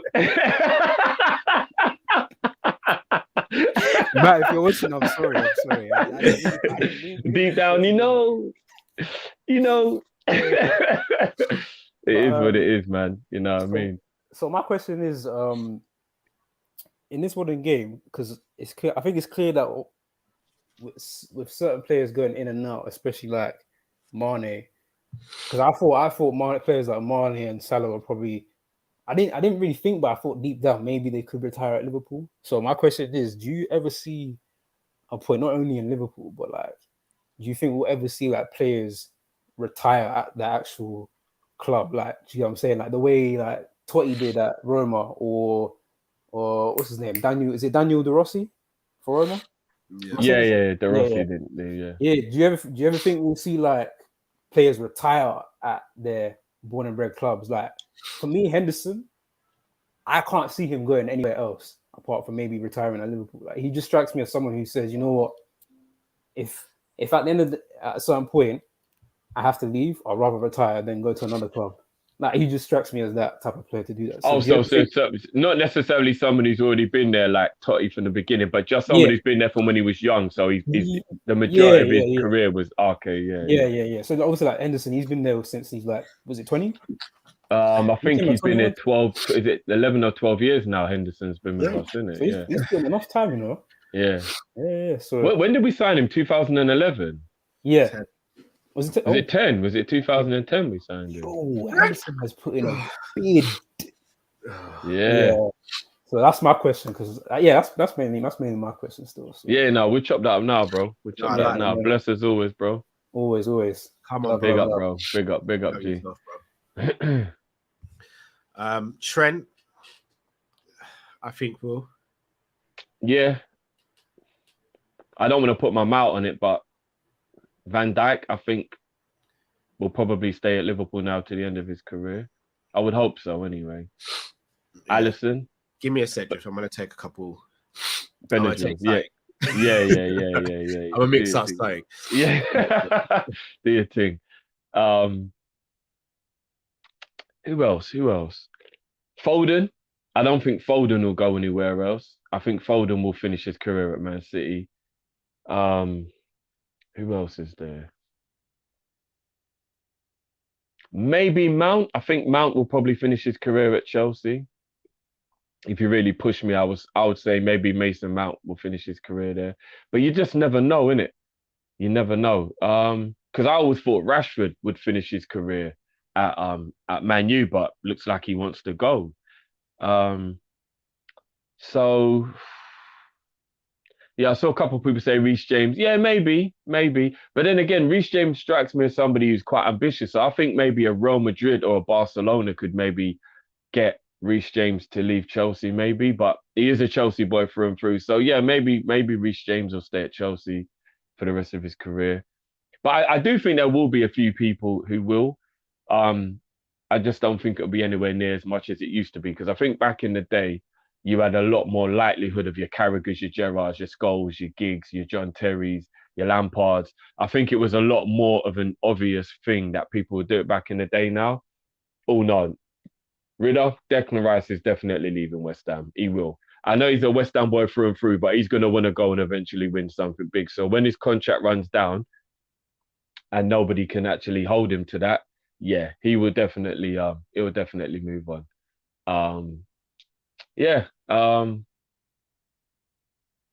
Monster. Speaking of Rashford, would you take him? That's a tough one, you know. I don't know, man. I don't know what's happening with Rashford right now. I don't. I really don't. But 2 years ago, I would have said yes to Rashford. Now, I don't know, man. The last 2 years, he's been poor, man. So I don't know. I really don't know. I know Wajan had another question that Cal wrote down, but I can't remember it right now. So you know what, Wajan, I'll come back to that when Cal comes back and reminds me, and I'll bring in the next guest in the meantime. You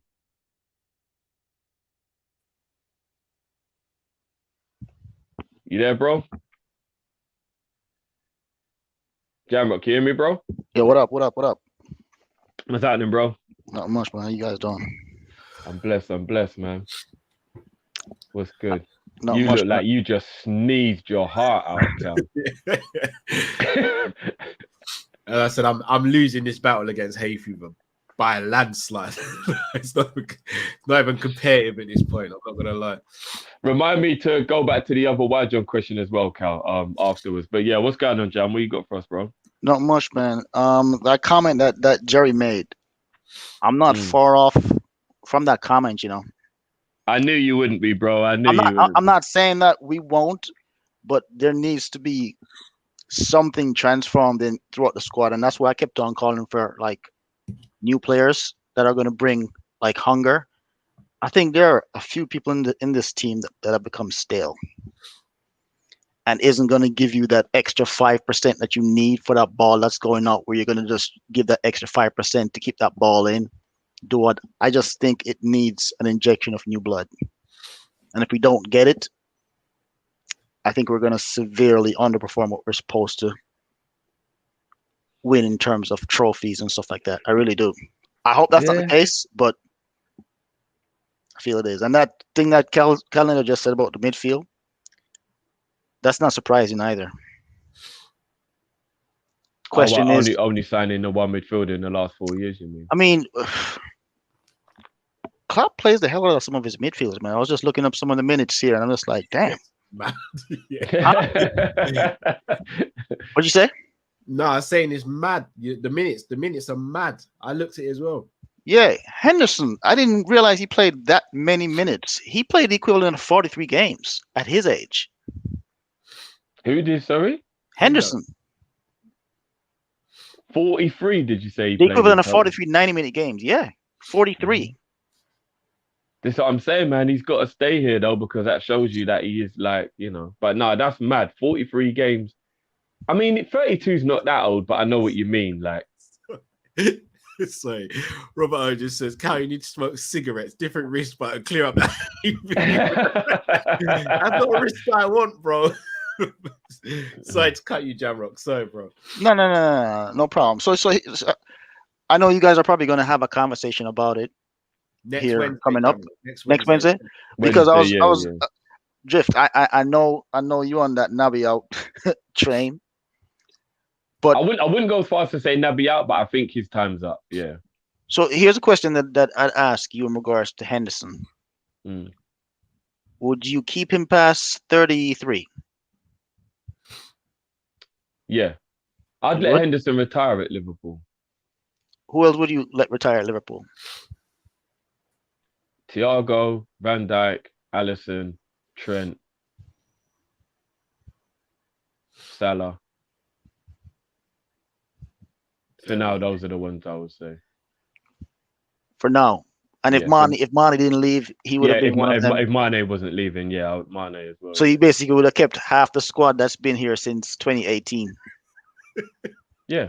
Because those players are very capable, intelligent of being the type of like impact players that would still make an impact. I think it's very important you still have players on your bench who have the know-how and are capable when called upon.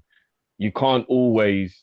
And I mean, I know he might be a one-off, but if you look at someone like a Cruz or Modric, if you look at a Giggs and a Scholes and a Gary Neville, and you look at certain players, you kind of need to have certain players around, even if people are young around them. Do you get what I mean? There's some players that you still just need to have. Robin and Ribery, like there's some players you still need to just have, just to be around. You know what I mean? Who know what to do when they come on. You know what I mean? So yeah, that's why I'd keep certain players around.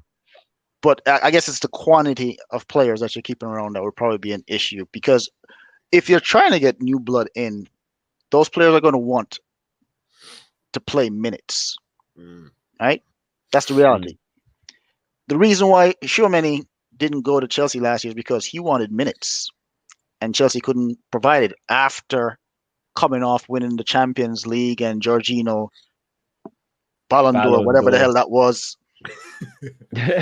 So that's why I kept on saying to you guys, if you're a young upcoming player and you have options, if the team that is looking to try and get you can't offer you minutes, you might not want to go. And in order for you to get minutes, some players are going to have to move down, and it's not just going to be the fringe players. It's probably going to be players like Naby, Firmino, players like that. So we really need, whenever you guys have that show. Yeah, we'll do that on Wednesday. What kind of show is it going to be? A call-in or membership, or what kind of show is it going to be? We'll have to think about it. We'll have to think about it. But it will definitely be on the main channel, most likely on Wednesday. Yeah, definitely. Yeah. Okay. Yeah, we are a sentimental bunch of fans, and we need to kind of get off that. We really do. All right, man. You guys have a fantastic weekend, man. Same to you, brother. Too as well, bro. Hope you feel better, Cal. Yeah, so do I, bro. All right, man. Bless you, bro. Big up, bro. Big up. Yeah, Jamrock, I'm not gonna lie. Drift, there's no way we're keeping all them man. They're retired, bro. I don't know how you envisage it going, but it's impossible. It is impossible. And you know we what? will cross that bridge later. Jamrock's spot on. One thing I do want to pick up on what Jamrock said, offering minutes to players. You see how you want Darwin as well, yeah? I genuinely believe if Darwin, in fact, Man U might be a bad example, actually. I'm going to say Chelsea with Werner. Now, obviously, Werner got a hell of a load more money from Chelsea than he would have got at Liverpool. But at the time, Bobby, Mane, and Salah, they looked like they were unbreakable, that front three, innit? I don't think he was up for that battle. In the same way we saw Emre Can leave because he saw Naby was coming in. I genuinely believe if Nunez didn't see a clear path to being a starter at Liverpool right now, I don't think we'd even have a chance of getting him. Yeah, and he knows it's only because Mane's leaving, yeah. And 2 years ago, if Real Madrid had to try to get Tchouaméni, I don't know if they'd get him either over us. But he knows right now, Camavinga, Tchouaméni and Valverde, that's the midfield three for the future of Real Madrid. He knows that. 2 years ago, it wouldn't have been. And I don't think he would have gone. I think we would have got him. Yeah, maybe.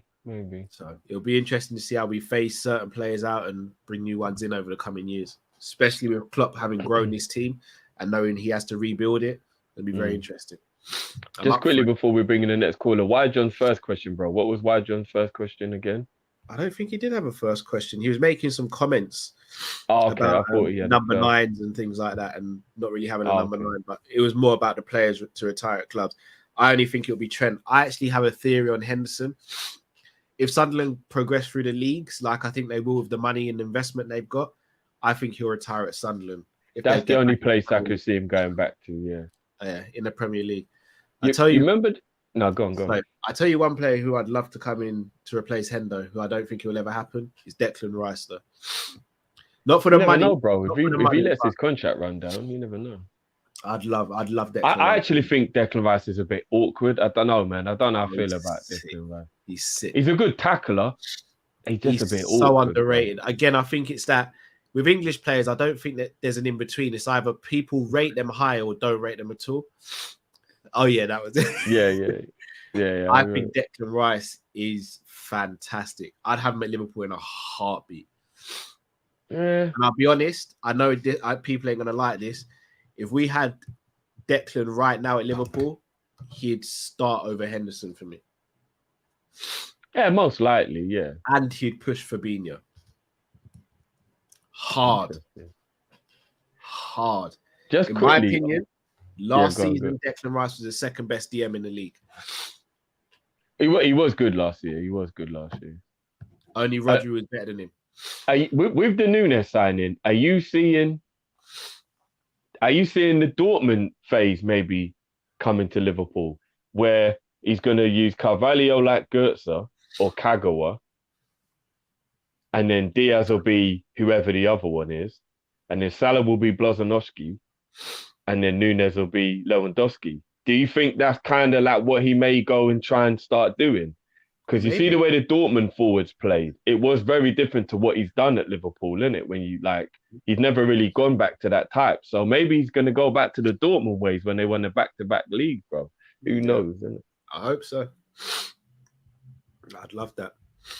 All right, I'm going to get through some of the super chats and then bring in next caller. Yeah, cool. Mr. Dare I Say It, Drift says, what happens when... I don't even know if I should read that out. Hey, Mister, come on, bro. Don't put that in the atmosphere. You guys can read that. Mr. Dare I Say It, Drift, I really think I should read that out and put that in the atmosphere. Yeah, don't put that out there, man. Don't put that out there. If that happens, though, aye. Razor says, would you guys rather spend the money on Nunez or Saka?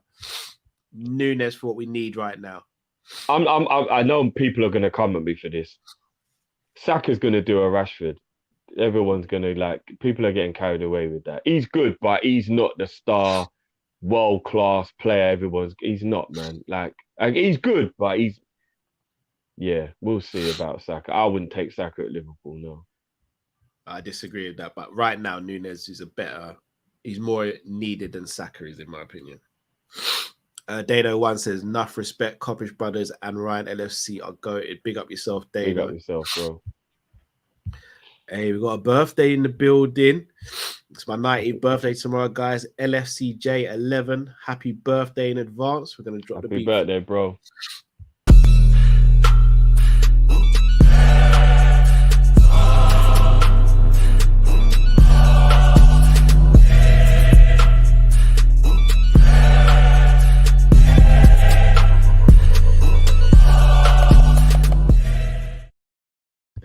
This next comment is jokes.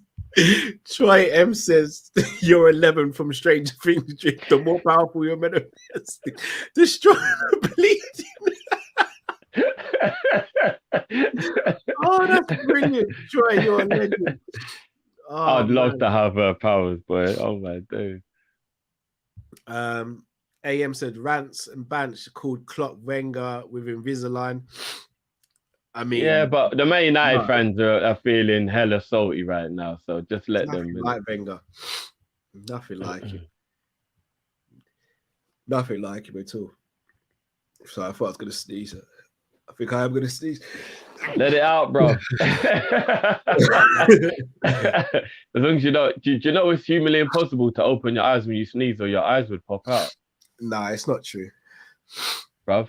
I had a nurse actually tell me it's true. That's the reason why your body physically won't let you open your eyes when you sneeze. I've sneezed with my eyes open, and my eyes have never popped out. No, have you done a proper sneeze? I don't mean a little issue. I mean, like, you know, them ones that come from the soul. I'm telling you, all the sneezes I'm doing tonight are proper sneezes. My chest is tight as anything.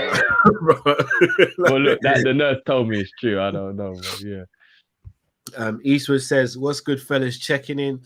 What's the move for the summer? Any plans for you all?" Well, Summer Daily News shows coming back. I've got 2 other shows we're trying to launch as well, so look out for that. Plus, and I found a court for one of the things that we're not going to tell people today, Cal. It looked cold still. A court, did you say? Yeah. Oh, if I say too much, then it's a giveaway. But yeah, I found one. The setup will be good. The area is good. The space will be brilliant. Cool. So yeah, we'll be able to catch them, and we can actually do 2 things in the one place as well. So it'll be good. I'm down. Eastwood also says videos on Nunez are mediocre at best. Not sure he's going to work. I hope so, but I have my doubts. Bro, don't worry about the videos. Don't worry about the videos. You'll be. I'm with Eastwood there though. The Jerry James says, sorry, Bombshell has logic. Let me explain. You need to explain. To be fair, you did in the comments. To be fair, you did explain. Yeah. Man just came in and just left us like man. Yeah, left us stranded.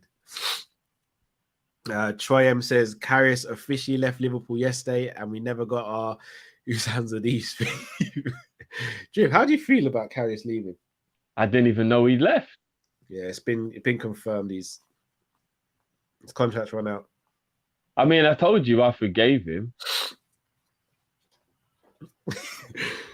I bust the windows out your car.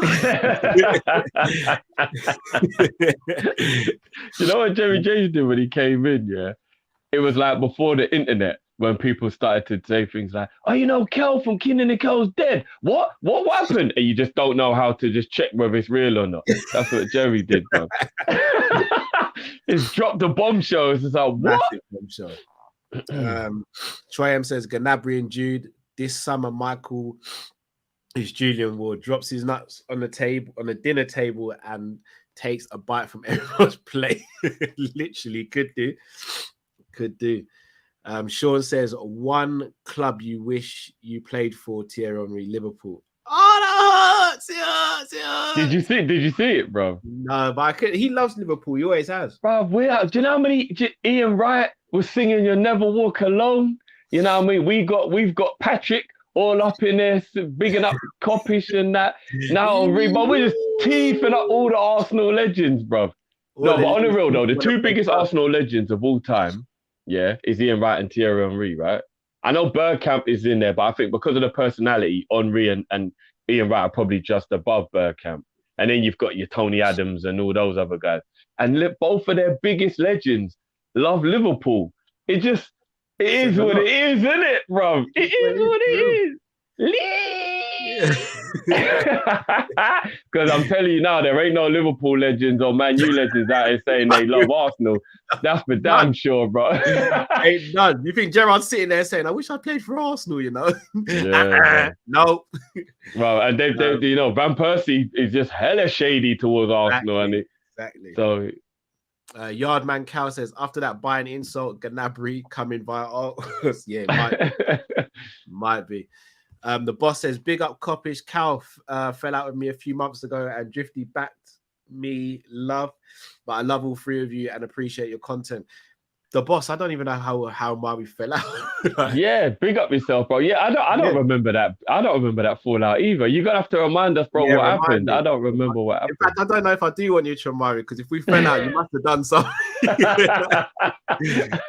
No, but if I backed him, it must have been something that wasn't big, though. Yeah. So do you know what, the boss? Forget about what it was. Water under the bridge. Thanks for coming back and showing love to the channel. We appreciate it. Yeah, man. Bless, bro. Big up.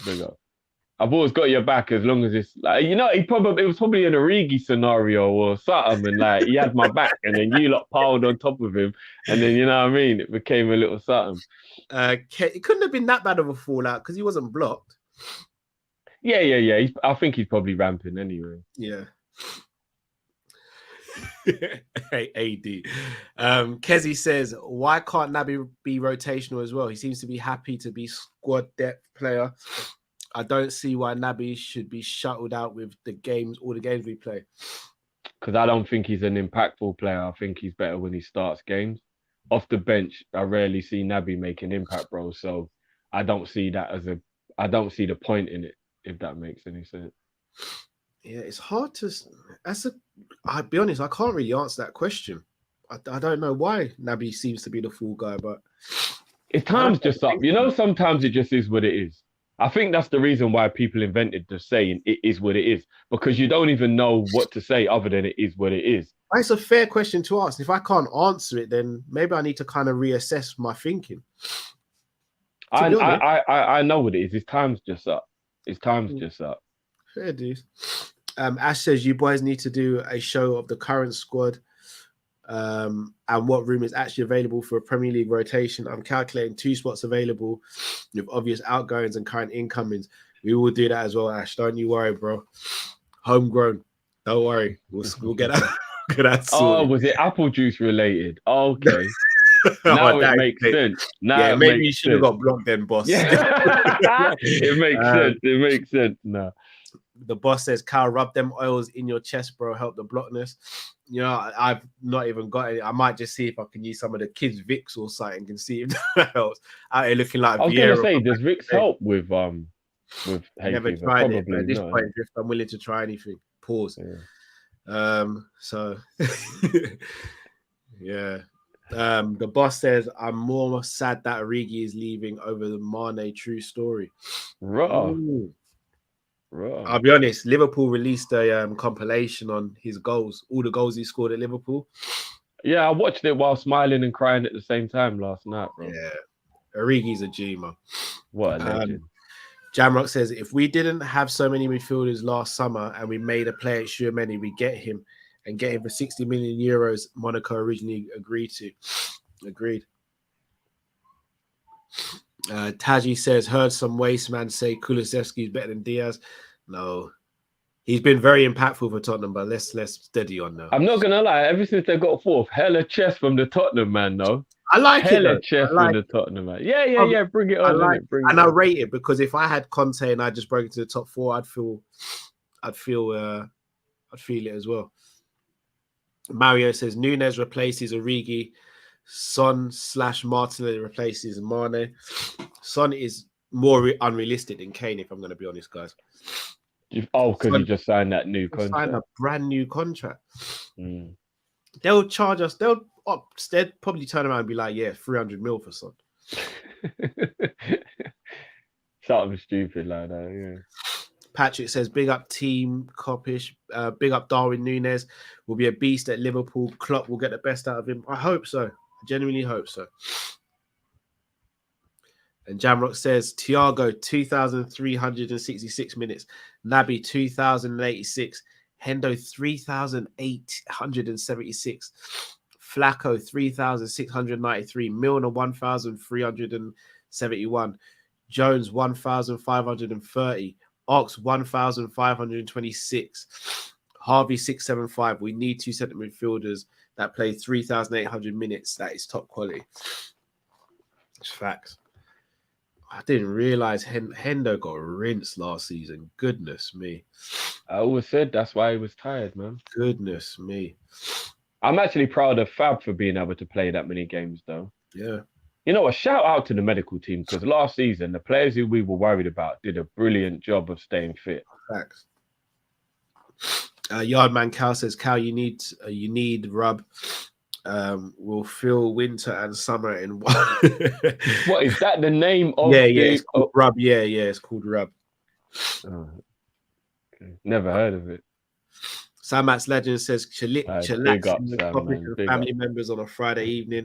Best way to spend the evening. Hope we get cover for Salah and team midfields. Then we are set. Else will be on the Jerry James show, and the fight breaks out in the security separated FSG out versus in. Yeah, it's true.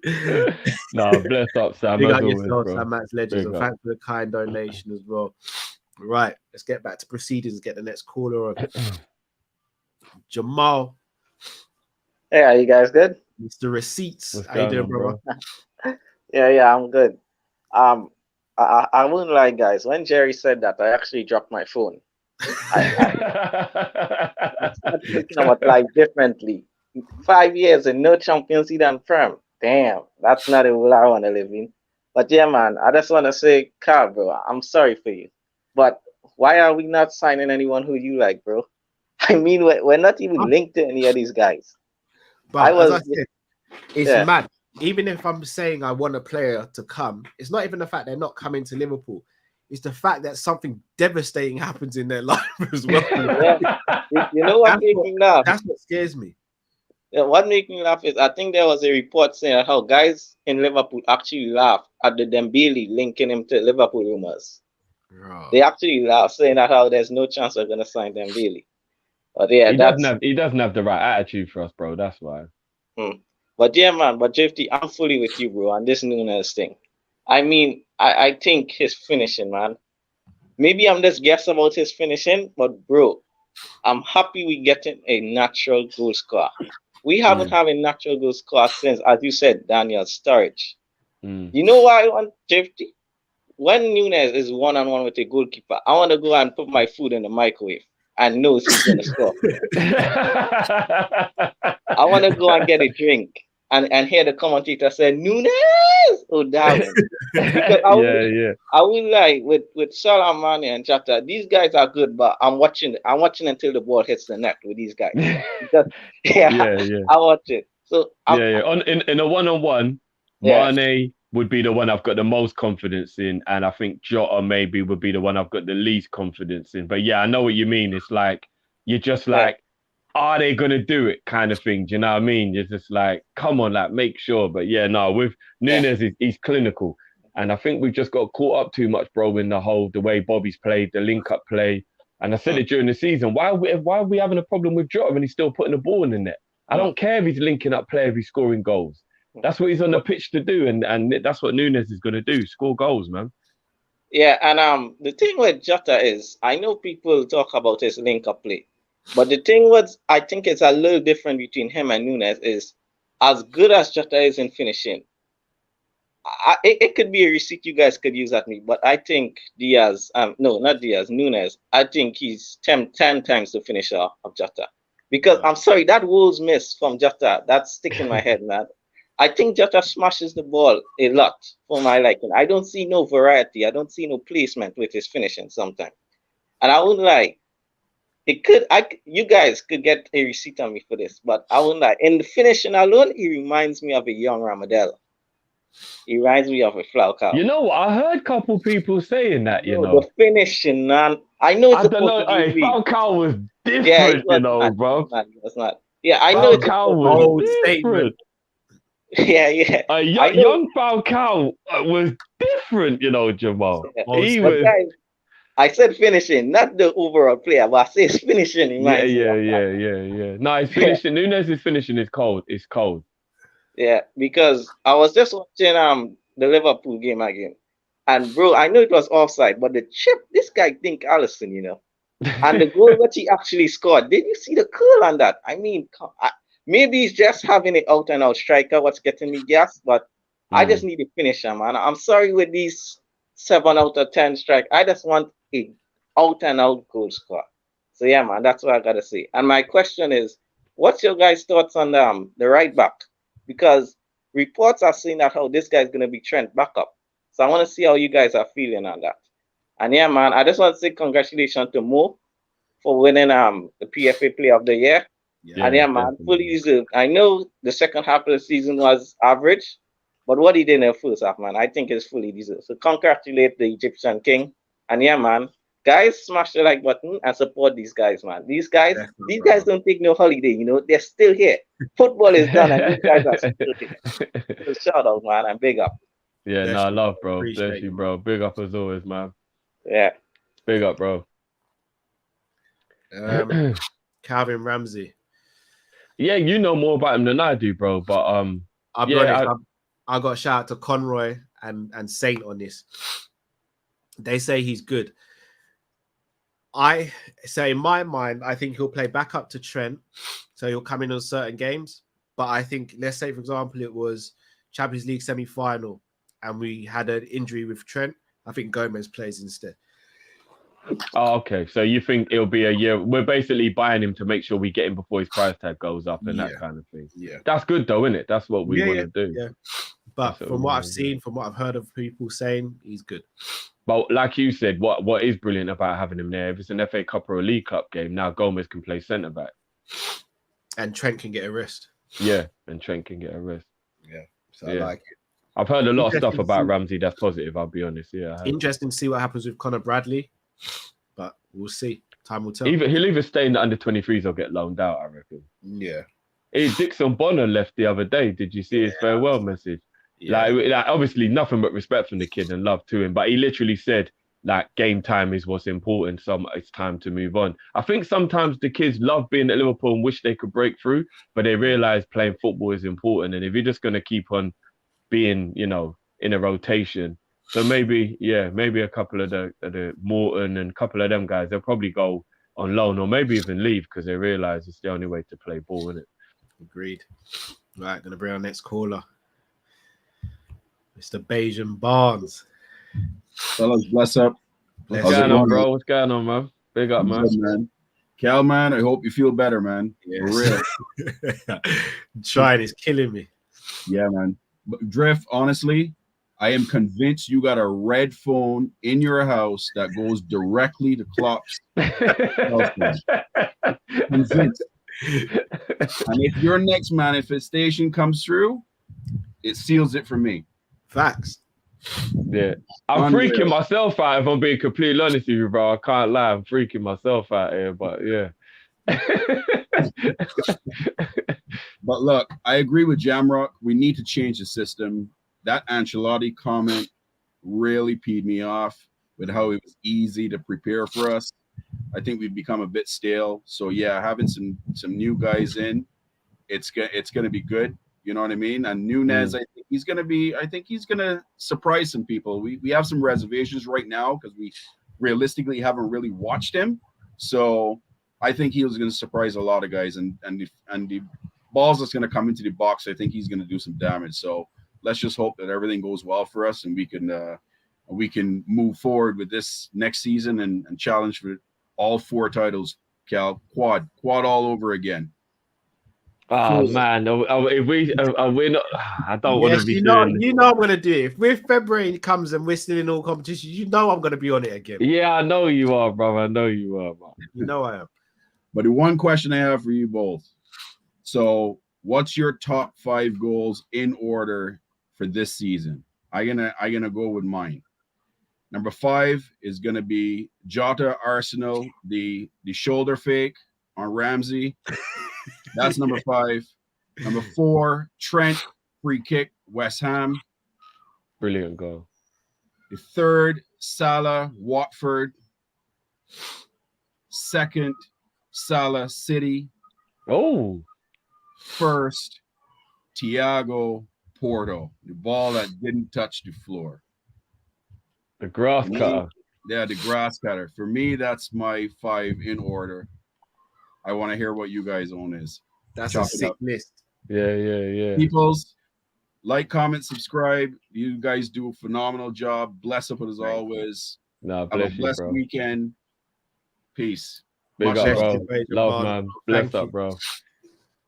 What I will say, sorry, before we go on to the, I gotta commend you because this whole cover up you're doing is really wise. I figured you out. Go on. To keep people from figuring out and guessing that you're part of the board, you lose your favorite players. I see you. I rate it. Basically, what you say? Self-sabotage. Basically, what you do is you'll punch up people at the bar, but then you'll stick yourself with a little bit of glass in the leg to make you look like you were attacked first. I rate it. I just want to put out that I rate it. Man, call me Punisher, you know. Yeah, kudos to you. Kudos. Oh man. All right, goals. I'm gonna go from first to 5 because I think it's easier for me to do it in that rate. So my goal of the season is Mo's against City. That's my goal. That is my goal of the season. That goal was it just everything about it. I lost myself in the moment when that goal went in, like I haven't done for so long. That goal was just some next level. Do you know what? Yeah, I've got my 5, by the way. My second favorite goal this season is Mane's FA Cup goal. The beautiful bit of play, and then the chip from Thiago, and then the volley from Mane. That goal was special. I think that will be my second favorite goal this season. Then probably Salah, Watford will be my third favorite. Thiago would be my 4th favorite, and Origi 5th, West Ham. No, what am I talking about? Origi scorpion kick. What am I talking about? Origi scorpion kick. That's my 5th. There's so many though. There are so many. All right, so I got a couple honorable mentions. Naby versus Palace. Stink face, yeah. Jota versus Arsenal, where he dropped the shoulder. And Jota versus Everton, where he dragged it through his legs and then just rasped it into the top of the roof. Yeah. Here's my 5-1. In 5th place, Taki versus Leicester. Oh, forgot about that. What a goal. Yeah. Beautiful control finish. Oh, also another shout out to Abdus, another honorable mention, Naby versus Atletico. Yeah, it was almost picture perfect, the same, innit? Kind of like of the Crystal Palace one. Number 4, Thiago Porto. Oh, yeah. Number 3, Trent versus Newcastle at Anfield. Remind me what that one was again? Took a short free kick. Bobby passed it back to him. He just took a touch out of his feet and just top bins. Yeah. Top bins. And then number 2, Salah versus Watford. Number 1, Salah versus City.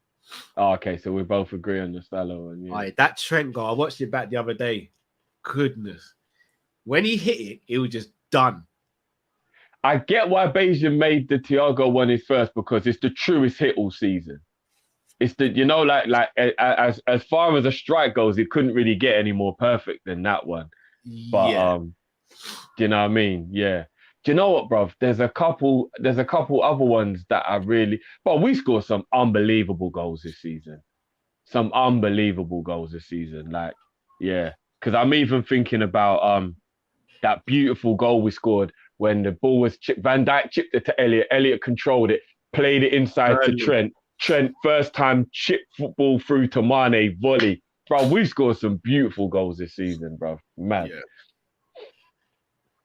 Big up Bajan Barnes. Big Right, up, next big caller. up. Big Bucks. Yo. What's going on, bro? Yes. I can hear you. What's good? What's good, B? What's good? I'm all right. I'm kind of disappointed that Matt's not here, man. Because last week, Callum, I think you missed it. I peppered him, bro. Yeah, I wasn't able to get on last week. Yeah, Matt got peppered, man. I am on a witch hunt for Matt, bro. I'm trying to remember what the context of the argument was, but I do remember you lot going back and forth. Bro. Nah, because you see Matt in arguments, yeah. Matt don't let you finish in it, so he thinks because he's louder than you, he thinks he's winning. So last week, Matt Callum, yeah, he asked me a question like, "Yo, about Chelsea." He asked me, "So you got a new owner, Jorginho Stephen?" I was like, I'm trying to ask him. He's like, "No." Yeah, he said another question. Like, what up? Can I see? What's there? No, man. Like, I quite like Matt went for my favorite. Yeah, like back in the day, Matt was my favorite. Now, nah, man, he's not my favorite. Bun that you, blood. But anyway, yeah, man. So you lot, I was watching the show today and hearing some mad stuff about this Nunez brother, like this flipping Uruguayan bloody Andy Carroll. Like, what on? Like, what are you guys talking about? Saying he's better than getting more goals than Haaland, which I'm not gonna lie to you, that's not a mad shout, you know, him getting more goals than Haaland. That's not mad. But it's the fact you're trying to say he's similar to Haaland. What? And this is why I hate Liverpool fans, brother. I actually hate you. Sorry. Can we just clear this up really quickly? Those were never said from me. I never. Yeah, Cal is a real one. Cal knows his ball, bro. He's man in the comments, bro. So you don't think they have similar kind of stature and running style and stuff like that? You don't see any similarities, bro, at all with them? No, I get what you mean, as in their posture, like their size and that, and they're both kind of quick and that. But Haaland's a different breed, brother. Don't ever in your life try to compare the flipping your grind Jota to my boy Haaland. Actually, my boy, you pissed for the opposite, but I was gonna say, bro, he's at the enemy now, bro. You know what I mean? What enemy? City are not my enemy. City are your enemy, bro. Chelsea. Well, you're not trying to get back to the head of the table, no? No, we're trying to, but Chelsea are not gonna get back there in time, bro. I'll say for the last 5 years, they finished above us by like 20 plus points every year, bro. Like they know what man. Fair dude, I rate that. Dumb team, bro. They're so dumb. Bro, last year, yeah, we could have got Chouameni for 40 M's. Guess what we done instead, bro? We sent Saul alone. I can't. I hate football, you know. I actually hate football. I'm not gonna lie, Chouameni is exactly what you need as well. I can't lie. 50, man. Because I can't do next season, please. Yeah, I can't. And I think Tuchel will do it, yeah. But this free the back thing, this is haram football. Yeah, this is haram football. I can't watch it for another year, man. Flipping, I can't like this joke. This track might get me cancelled, but this is some. No, actually, no. I ain't gonna say. I was gonna say, because it won't just be you; it'll be us, bro. So message it. Just don't say it out loud, bro. Because the football we play, man, fossil football, and yeah, man, I heard we're getting Sterling. Well, I heard about that. Yeah, 60 M's. How you feeling? You all right with 50? That? What? Yeah, 60 M's. Yeah, bro. English tax and all that, innit, bro? Drifty, he's got 1 year left. Yeah, I know, bro. But he's a rival and he's English, bro. That's safe because that's what it is. No, Sterling's my guy. Like, obviously, like, and I was Drifty. Like, can you negotiate the price? No, Drifty manifest. No, bro, 60 M's, bro. Remember, he's English, bro. That is always an extra 20 mil for any English player, bro. Always. Safe. Because Sterling, like, because obviously, like, they're from the same area, innit? So I thought, yo, Sterling, come to my team, but yeah, no, that's not happening now.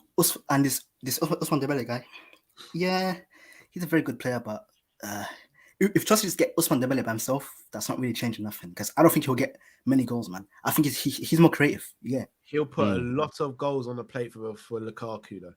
Lukaku's gone, brother. You think he's going? Lukaku's gone, bro. There's no coming back from this. Bro, Drifty, Tommy, yeah, you break up with your wife, yeah. All right, cool. Then you get into a new relationship like a year later, and let's say 3 months into that relationship, you're messaging back your ex again. Come on, man. What's this? It's this flipping. Come on. Yeah, you did. You look dirty still. You did. Oh no, what were you thinking of the Jesus links? Because apparently there's very strong links to you lot and Jesus now, isn't it? Yes. I know a lot of men don't like this, but I'll take him, bro. I think he'll cook. He's a good player. He's a very good underrated. Player. But I don't think he'll be our main source of goals. I don't think he'll get many Premier League goals. Like, I don't think he'll get 20 plus. Because I need a bagsman. But at the same time, I don't mind having like 3 attackers sharing out goals to get it, like Liverpool used to have. Like, well, your 3 attackers could be Dembele, Sterling, and Jesus. That legitimately could be your front line next season. Brother. But I want to go to back 4, bruv, because I can't back 3, man. Because that means we're gonna have so many attackers in the squad, and I want them all to be utilized. You get me? And don't forget, we got Conor Gallagher, we got Broja, Havertz. Like, how are they gonna fit in, bruv? You get me? So that's why I'm thinking, should we go to a back 4? Because I heard today, we're trying to get Koulibaly. Oh, okay. Yeah, Chelsea offered something like 10 million euros per season. But bring my brother Kalidou Koulibaly, my Senegalese. Hey, bring him in. Yeah. Nah, it'd be a good signing for you lot. It'd be a good signing for you lot. Yeah, I don't know though. Tuchel does love to be more defensive, so you might have to get used to it. What's wrong with this guy, man? No, man. You might have to get used to it, bro. Like, I can't, like, next season, I'm not being this nice, you know. This season, I let him off in it because the stuff that happened off the pitch and that. But next season, I'm gonna go. If stuff's going wrong, brother, I might call for man out and all that. Bro, I'm not gonna lie. I think he's gotten away with a lot. He's a good manager, but I do think he's gotten away with a lot. So you're right to be on his back, bro. You know what I mean? We'll have to see, man. We'll see. I think you'll comfortably finish 3rd next season. I don't want third, yeah. I'm sick of this. 3rd every year. What are we, man? Are we like 2012 Arsenal, fam? Leeds, man. I want to compete with the big boys. Like, I see. Bro, you won the Champions League last year, bro. I am spoiled. I can be spoiled. But anyway. No, but listen, you lot are angry. You've got 92 points. You're 2 wins away from a quad. Yeah? And you lot are angry, fam. That's the level I want to be at, fam. I don't want to be flipping celebrating. We finished 3rd. Yay. Bro, guess what? Very true. I hear that. Guess what? In the last 5 seasons, guess what? Chelsea's highest points tally is in the Premier League, please.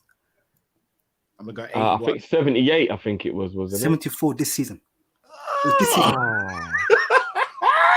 And you guys wonder why I'm angry. You guys wonder why I'm angry, yeah? We'll get that by February usually. Exactly. And you guys wonder why I come in here angry every time, bro.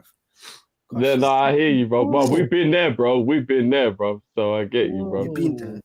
Yeah, man. But look, we'll see how the season goes, man. Obviously, we'll catch up throughout the season and we'll see how it goes, man. You know what I mean? But yeah, man, big up as always. Matt, if you're watching this, very soon I'm gonna come up for you again. We're gonna revisit the thing. Yeah. But nah, big up though. Big up, bro. No, big up as always, bro. Bless up, bro. Guys. Yeah, man. I don't normally come in here and like thank you lot for the content you produce. I'm a Chelsea fan, innit? I don't really have any reason to be here, but you, man. No, that's why we appreciate it, bro. That's why we appreciate it, man. But yeah, and Callum, I hope you get better, man. But burn your team, bro. But yeah,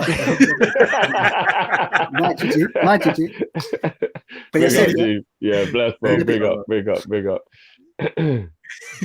That was jokes, still. Yeah, that was jokes. Big bucks always makes me laugh, bro. Facts. Last call of the evening. Mr. Nightclub, aka Ghost. Liverpool. What's going on? Bro? What to do? I'm not gonna lie. You got Drifty who pretends he's not on the board. Liverpool 12th man who pretends he's not Ghost. I'm starting to True that. Wait, please don't tell me the club called True. No, it's not called True. If it was called Truth, I'd be like, yo. Which is a bad boy name for a club, though. Truth is such a good name for a club. It's called Cake. Cake. That's what we go. Cake. It's called Cake. Oh, okay. Yeah. See it there? Because when you're at the nightclub, you eat. You see it there? Yeah, I like it. I like it. Hey, we all getting cake. That's what we're all about, right?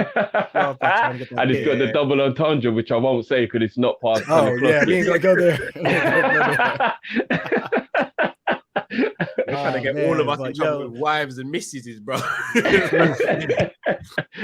Yo, you already know. You already know. I already told you. Right? My girl, she's Spanish and Colombian and Real Madrid follower. So that must have got. Oh yeah, that must have got. Yeah, are you talking?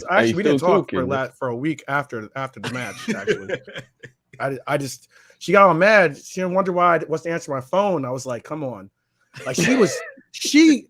You know what's crazy? She called out the goal for Real. She called out who was going to score it too, and I was like, nah, I can't talk to you. I can't talk to you anymore right now. It's like, you know what? You've got to text me one before you call, so I know it's actually serious. You know what I was like? Text me one and then call me, so I know there's a real reason you're calling me. Oh my god! Because she texted me right after Benzema missed that goal or got called offsides, and she said, "Who's going to score next?" And I was like, I was like, nah, I'm good. She's like, why don't you talk to me? I'm like, really? I gotta explain this again? No, we're past that. But yo, I had to come in. Actually, I was gonna talk about something else, but all these calls got me coming in a little hot, actually, because the sentimental stuff on some 100, yo, if loyalty and focus on development is called sentimental, then I guess I'm sentimental as a mug, because on some 100, FSG, for right now, FSG has done what I want them to do.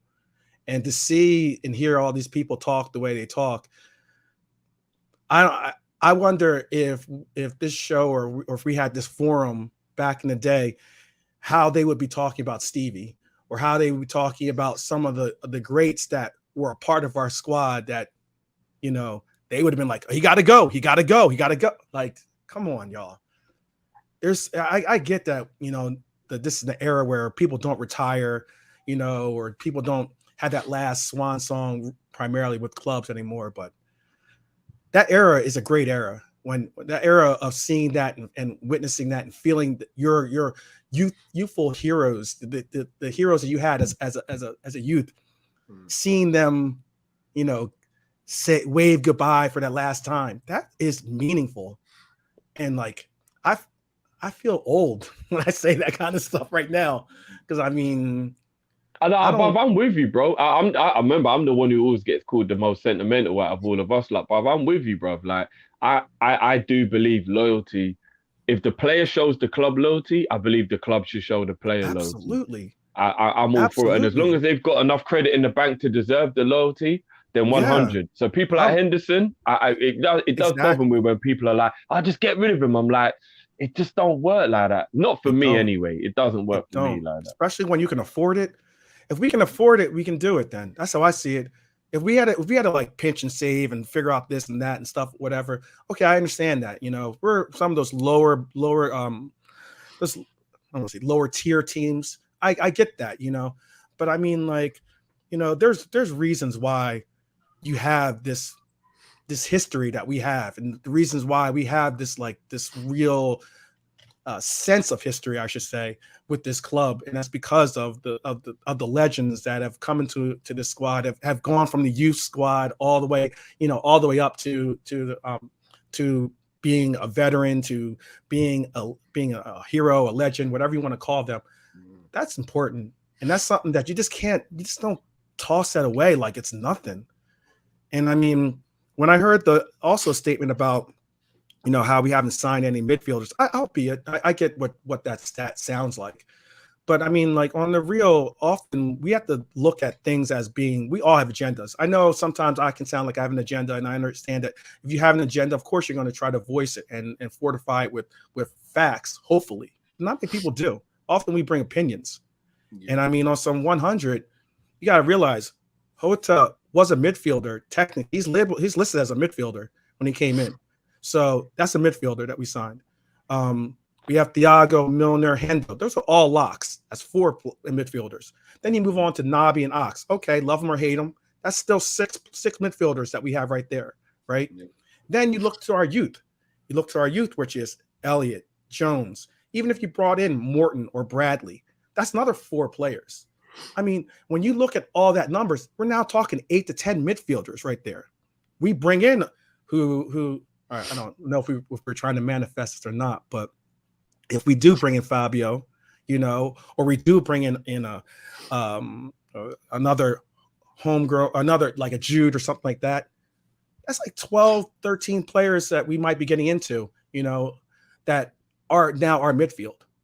Let's look at facts, people. I love opinions. I love talking about sports. I love talking about whether it's basketball, football, whatever it is. I love talking about sports, but we're going to talk about things. Drop the agenda sometimes and talk about the facts of the matter. And that's some real things. You got to have youth. You got to have those the development of youth. You got to have the veterans. You got to have those great upper tier players as well. And you also have to have leadership, and those things all have to be a combination of the midfield. You can't just all have really spicy names or the high price names or things that make people go, ooh, that's a great name. On paper it is, but all these players equal out to be something greater than the whole often for our squad. Whether, like you're talking about Ginny doesn't even play at PSG right now. You realize that? But on our squad, he made a difference. Massive. And I respected that. And I appreciated Ginny because he made that difference. Let's 100%. Recognize people on some 100. Like, let's recognize these things. You look at Real Madrid right now. They have Luka, Tony, and Casemiro, right? Yeah. But yet their youth now is going to be Tchouaméni, Valverde, Camavinga. But a lot of that youth they've acquired, but that was young talent that they're sitting on the bench or slowly bringing in. The same way you talk about Foden being slowly worked into the process. Those are meaningful acquisitions. I mean, you might have Barcelona getting Bernardo, and Pedri and Gavi. We hope. Yes, I hope so too. but that's again, players with these elite teams have deeper visions. They have deeper visions where then some of us are able to see, because we're not all of us are watching these youth squads. Not all of us are watching these or are looking at the scouting reports that are coming on all these players. And that's a meaningful difference, And also, we talk about Gnabry. I would love to see Serge come in. That's another midfielder that comes in on this thing. Let's get real with facts. And realize that our refortification is in process. We are a juggernaut, a castle, a beast in this mug. And we are fortifying. We are going Hulk. We go Hulk mode every once in a while. We don't have to get mad to do it, but we do go Hulk mode every once in a while. And hey, if we gotta be Banner for a little bit, let's get real. We can always rage out on these teams. And there's no team. I don't think there's really many teams in the world that really are on our level other than like your other elites, like your Byrons or like your Reals and everything. So the top and five. I was gonna say this too. Like again, all these it's crazy that you guys haven't come on last because I get to just beat up on everyone's comments.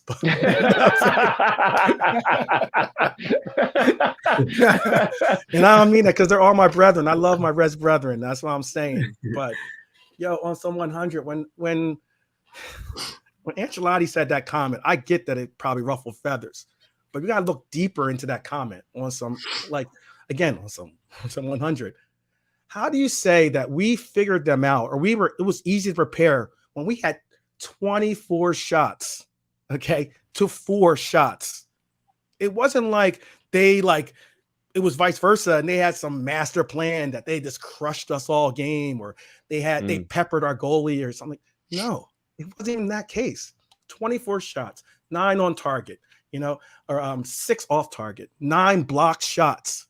To say 9 block shots, that's you saying that my goalie had a crazy off the chain game.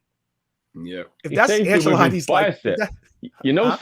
Salah's beautiful control when he ran through, and it was that unbelievable save. When you watch the replay, it hit his bicep. That's actually almost a fluky save because you don't deliberately save the ball with your bicep. It's just like You know, it's like half good, half luck kind of thing. So you're right. Ancelotti was just talking smack because he won. And once you've won, you can talk smack, can't you? Like exactly. Sorry, can I just cut you really quickly? I actually don't think it was smack talk. And the more I hear the comment, the more I'm at ease with it. And the reason I say that,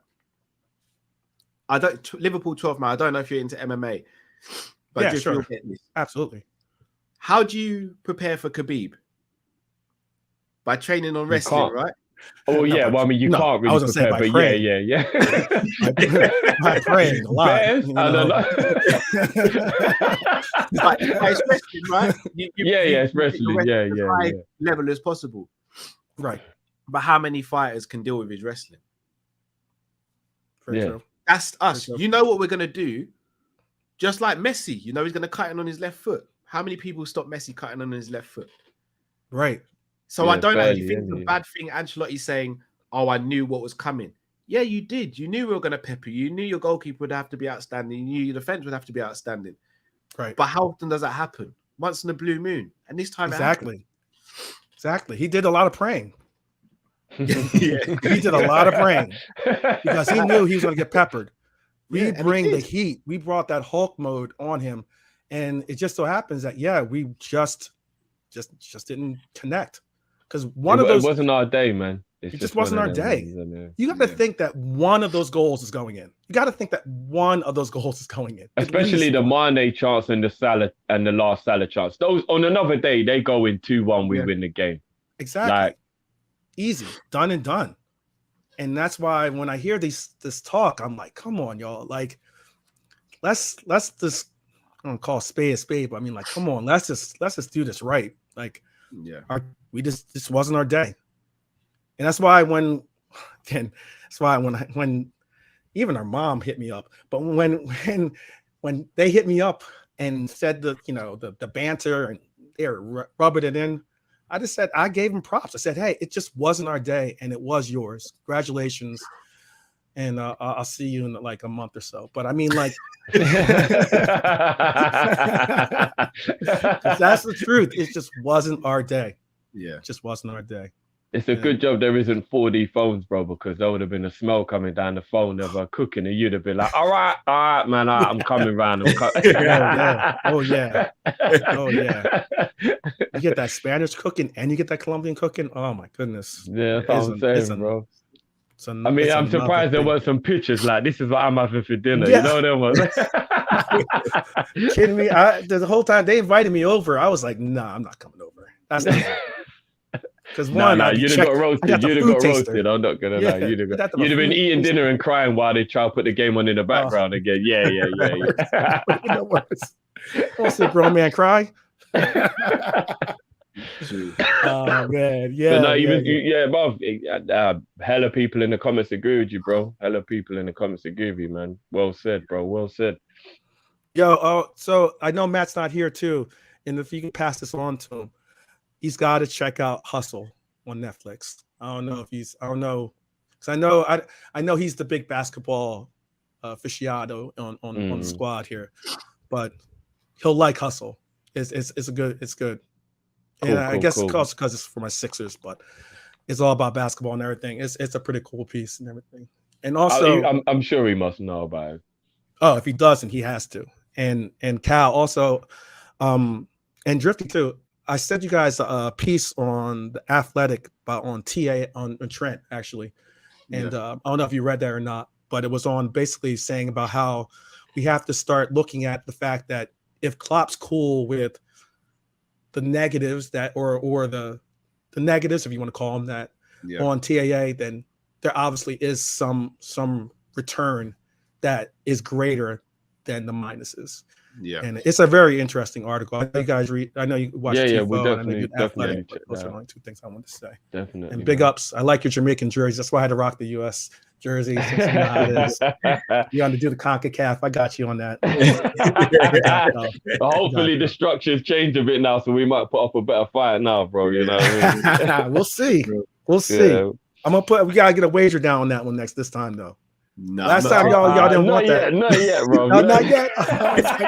Not yet, bro. Not yet. You might as well just give me the money, bro.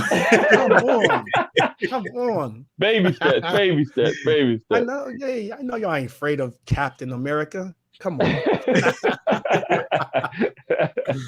But I appreciate y'all for sure. Big up as always, bro. Big up, man. Definitely. I'll check y'all soon. Bless you, bro. Peace, bro. Big up, bro. Peace. Oh, sick, cool. I'm not gonna lie, that was kind of the opposite of Jamrock, but I like the balanced views from both. I do. That's what I love about our community, man. Everyone disagrees but agrees to disagree. It is what it is, bro. Literally, every call this evening again has been fantastic, and that's on you guys, man. So, yeah, man, you guys are the best, man. Appreciate you guys so much. We know we say it a lot. But trust me, I think you should know me, Matt, and Drift by now. We ain't gonna say something unless we mean it still. So. No, you guys are goated, man. Big up, Grace. Not just for that comment, but also for your super sticker as well, Grace. Much appreciated. Yeah, definitely. Right, couple super chats. Usman says, hope no one gets on Nunez back like they did with Jota. It feels like that was a shot at me.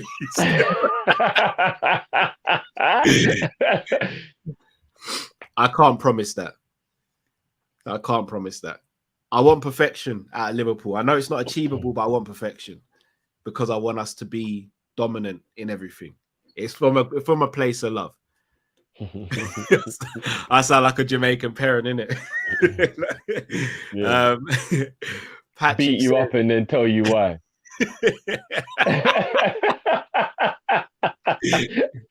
I mean, don't get me wrong, the explanation makes sense, but it doesn't stop me from being in any less pain right now. Do you know what I'm saying? No, I hear it. Patrick says, big up Team Kop-Ish, the best Liverpool fan channel. Big up yourself, Patrick. Big up yourself, bro. Bless, man, as always, bro. Jamrock says, Mane, 3,900 plus minutes. Mo, 4,000 minutes. Jota, 3,500. Diaz, 1,600. Almost 1,700. Bobby, 1,800. Virgil, 4,620. Fucking hell. Kanate, 2,500 almost. Sorry, that's not James Milner. No, that can't be James Milner because we already know that Milner didn't play that much. Remember when we talked about it before? Who's JM then? Who am I missing?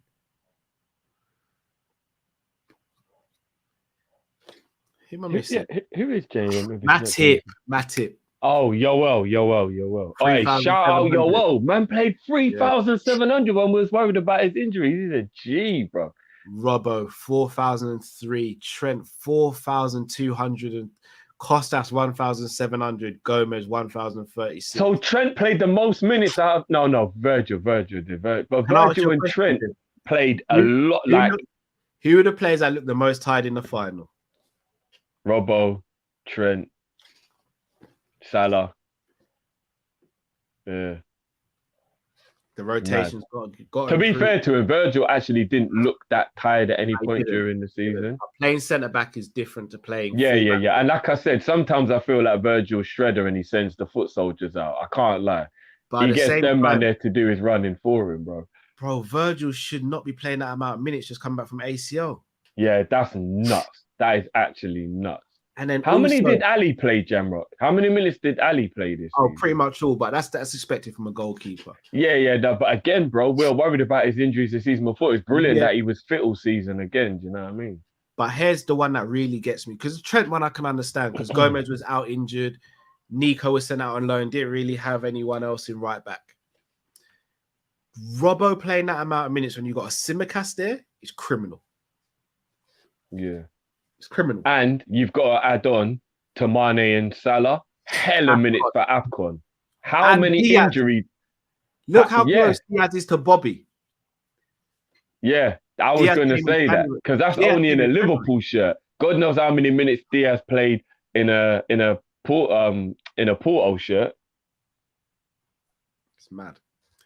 Mo must have played 5,000 minutes this season if you add all the injury times and all the other stuff. Easily.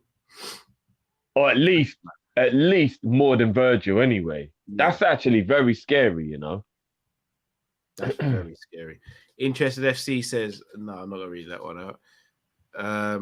Ash says, 12th man call said, we are one and the same squad. The one and the same squad has to have balance to it. You can't solve every problem with just buying a new player. 25-man squad has to balance youth, players in prime and experience. No, I agree. I agree. You have to have a great balance of all three. 100%. But the key word there is balance. The key word there is balance. Can't have it because for Arsenal, for example, they've, in my opinion, got too many youth players and not enough experience. Yeah. Or prime players, to be fair, as well. Yeah. And then you go and look at somebody. Chelsea, I think, it's the other way around. They've got too many experience, not enough. I was going to say maybe like a team like a Burnley or someone where like there's too many older heads and they actually need some younger players in there kind of thing. But, well, people, Drift, anything you want to say before we wrap up? No, brilliant calls as always. Tonight was a good one, man. I always enjoy myself, but tonight was cool, man. Nunez. Gnabry next, and we move.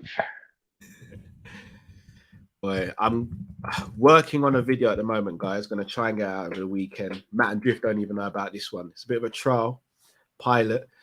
So 2 things. If you don't see me on Monday, if I get the video out and you don't see me on Monday, because Matt and Drift have kicked me from the show. And Lee, Gabriel Jesus, Lee.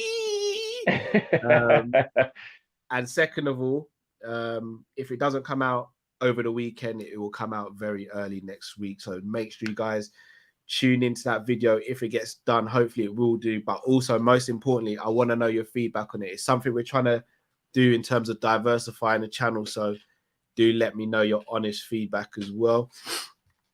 Little Man says, thanks for all you do, guys. God bless. God bless to you guys and to you as well, Little Man. I feel weird saying Little Man to another man, but that's your name, so no beef, just in case anyone chops off and is like, raw, is that on a man move on Kop-Ish? Call him my Little Man. Lee, I just want to ask you a question. Ain't it a bit mad that Nunez is going to be on the same wages as Nketiah? Yeah, but Nketiah's wearing 14, bro, so. Is that not a bit mad still? Thierry Eddie. Eddie, what have you done for me lately? What have you done for me lately, Eddie? Yo. Big up Guna Lee. Guys, make sure you check out Guna Lee's channel as well. But no, people, it's been a blast. You guys have been amazing as always. And I said, look out for the video over the weekend, hopefully. If not, we will be back on Monday, obviously, for a Monday Night Live show. People, you guys are the best. Smash the like button if you haven't already, please, on the way out. And for anyone who's not watching this live, till we see you again, people, have an amazing weekend. Stay blessed. Stay safe. We are Kop-Ish and we are out, people. Bye.